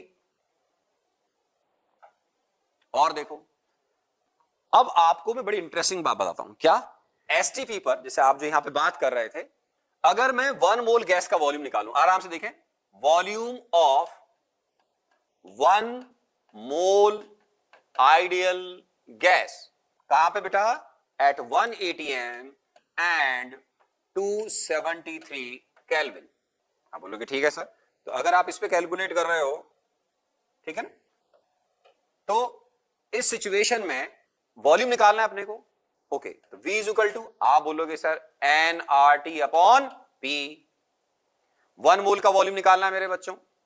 1, R की वैल्यू 0.0821, T का वैल्यू बेटा 273 डिवाइड बाय 1, तो ये वॉल्यूम आता है मेरे बच्चों 22.41 लीटर, जिसको हम राउंड फिगर में 22.4 लीटर लेते हैं राउंड फिगर में, है ना। सिमिलरली अगर आप 1 बार और 273 केल्विन पर अगर कैलकुलेट करते हैं, तो इसमें आप या तो बार को एटीएम में कन्वर्ट कर लेना मेरे बच्चों, या फिर आर की वैल्यू दूसरी यूज कर लेना। तो अगर आप इस कंडीशंस पर सेम वॉल्यूम निकालोगे तो V is equal to N R T by जब P करोगे तो आपके पास एन का value 1, R 0.0831, T 273 divide by 1, ये 22.71 लीटर आएगा, जिसको हम राउंड फिगर में 22.7 लीटर बोलते हैं। तो इसका मतलब क्या है, अगर आप 1 मोल के वॉल्यूम को लोगे, 1 मोल आइडियल गैस के वॉल्यूम को लोगे, तो 1 एटीएम 273 केल्विन पर 22.4 लीटर आता है।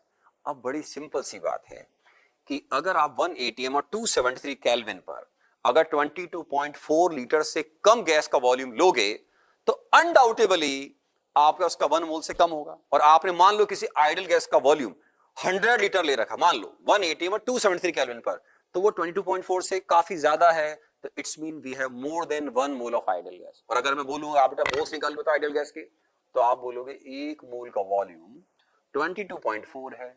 आपने आइडियल गैस दी मुझे 100 लीटर 1 एटीएम 273 पर, तो कॉमन सेंस लगाओ, how we can calculate number of moles, लगाओ कॉमन सेंस।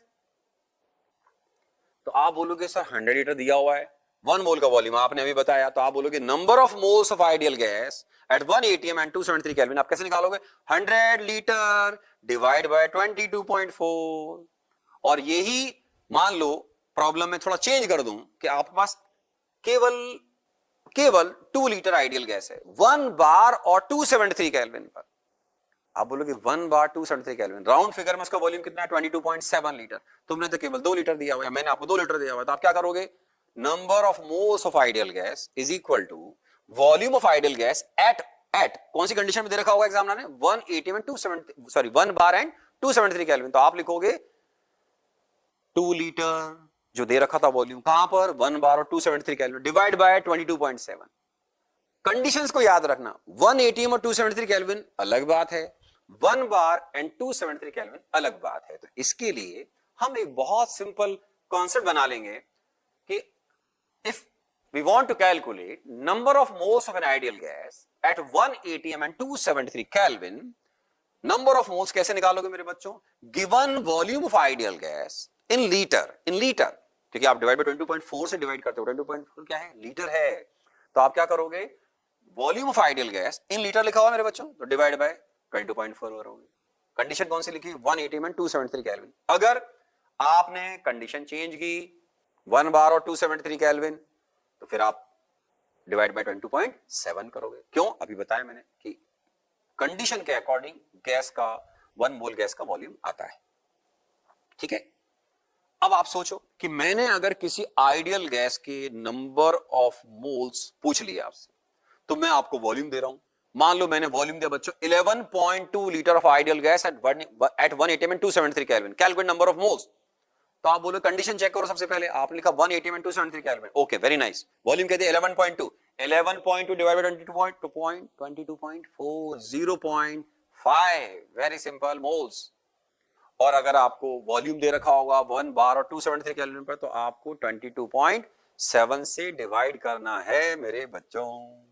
ठीक है, तो अब हम इस पर फिर बात कर सकते हैं, क्या, find number of moles of CO2 gas in 44.8 litre at 1 ATM and 273 kelvin. Very good, तो number of moles of CO2 आपके लिए बड़ा आसान हो गया। आप बोलोगे यस सर, ये हमारे लिए अब हलवा है, जो आपको पसंद हो, मान लो 44.8 डिवाइड बाय 22.4, तो हमारा आंसर आना चाहिए 2 मोल्स। वेरी सिंपल, तो आपके पास इसका मतलब CO2 गैस के 2 मोल्स हैं।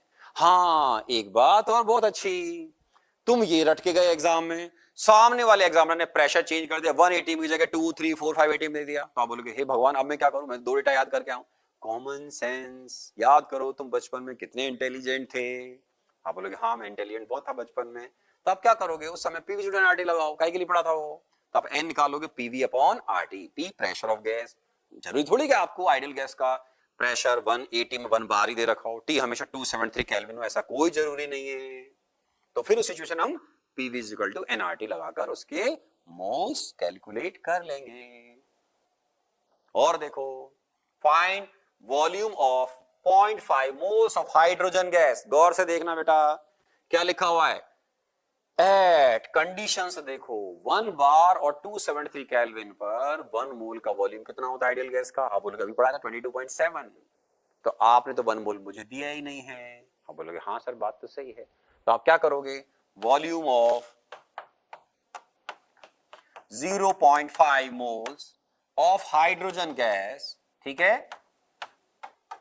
तो आप क्या करोगे बेटा, अब आपको याद होना चाहिए, मैंने पहले बोला था, या तो आप अगर सब कुछ भूल गए तो पीवी आरटी लगा लेना, आर की वैल्यू याद होनी चाहिए। नहीं तो आपने जो अभी पढ़ा हुआ है 1 मोल का वॉल्यूम इतना होता है, कितना 22.7, तो 0.5 बोले कितना होगा 0.5 इंटू 22.7 लीटर। वेरी सिंपल, कितना आएगा बेटा 11.35 लीटर।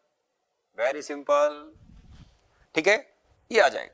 तो आप इस तरीके से कैलकुलेट कर सकते हैं। अब मान लो आपको यहां पर एग्जामिनर ने प्रेशर और टेम्परेचर कुछ और दे रखे तो फिर घबराना नहीं है। उस समय PV is equal to NRT लगाना है, जैसा भी मैंने थोड़ी देर पहले आपको बोला था। ओके, अब देखो मेरे बच्चों, हाँ अब आप बोलोगे कुछ अलग है ऐसा जो आप बोल रहे थे। हाँ ये पॉसिबल है जेई मैन में।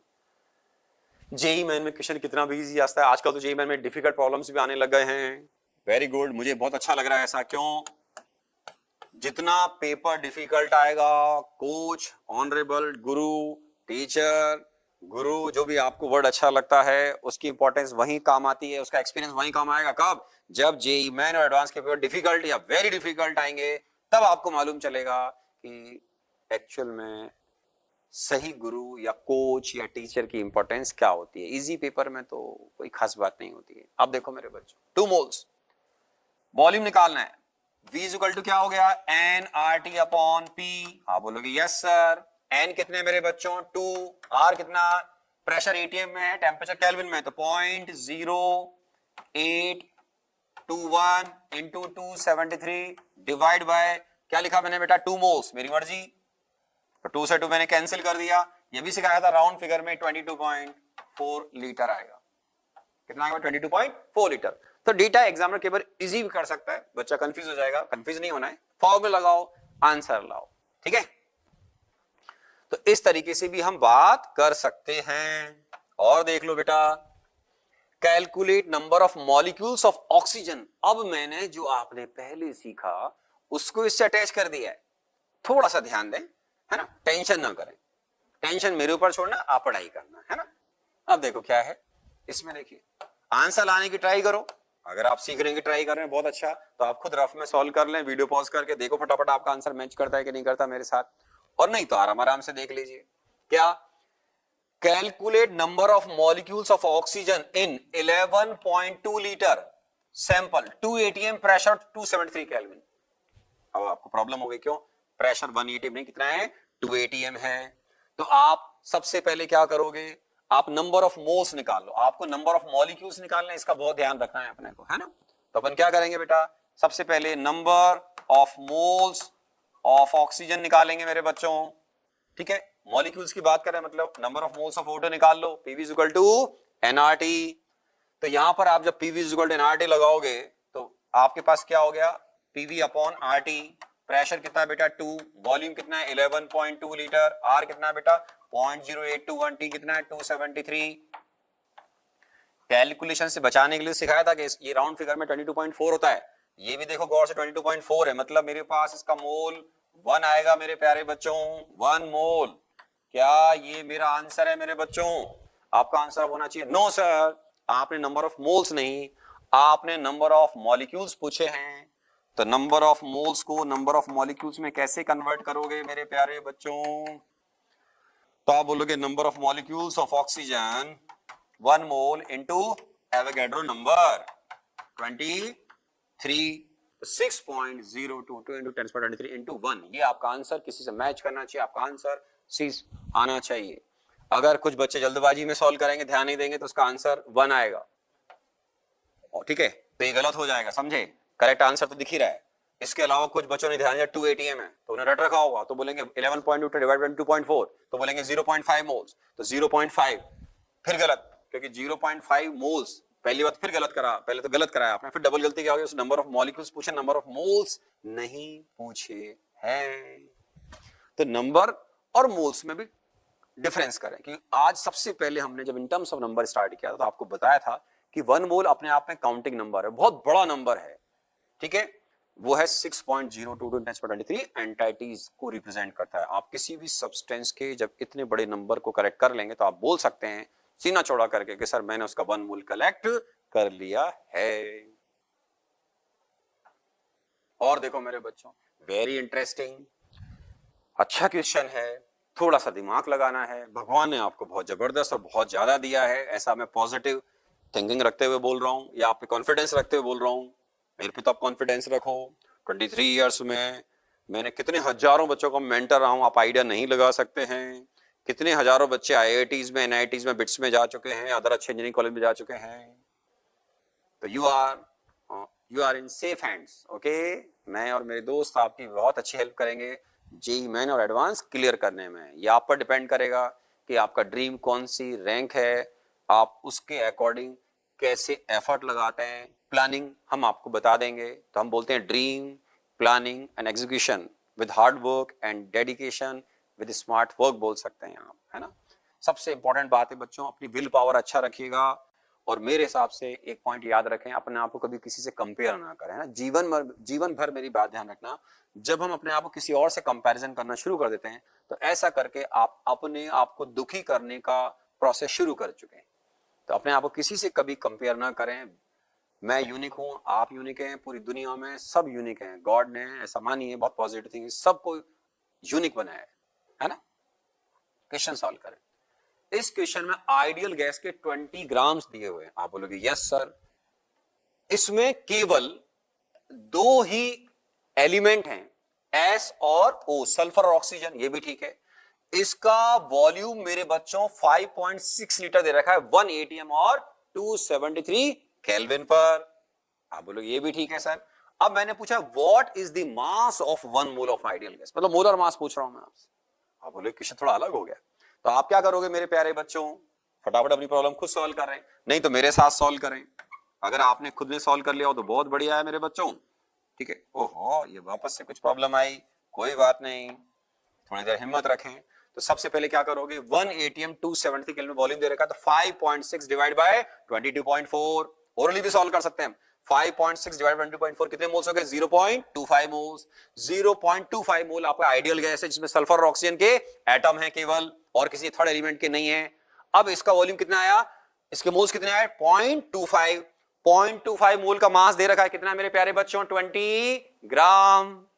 तो 0.25 मोल गैस का वॉल्यूम है अगर 20 ग्राम, तो 1 मोल का वॉल्यूम, 1 मोल का मास कितना हो जाएगा मेरे बच्चों। आप बोलोगे सर 0.25 मोल का मास है 20 ग्राम, तो 1 का मास होना चाहिए 80 ग्राम। तो इसका मतलब तुम्हारे सल्फर ऑक्सीजन से मिलकर जो कंपाउंड बना है ये, इसके 1 मोल का मास या जो मोलर मास है वो 80 ग्राम आना चाहिए। तो आप क्या करोगे मेरे बच्चों, इसको बहुत सिंपल तरीके से लिखोगे, क्या, नंबर ऑफ मोल्स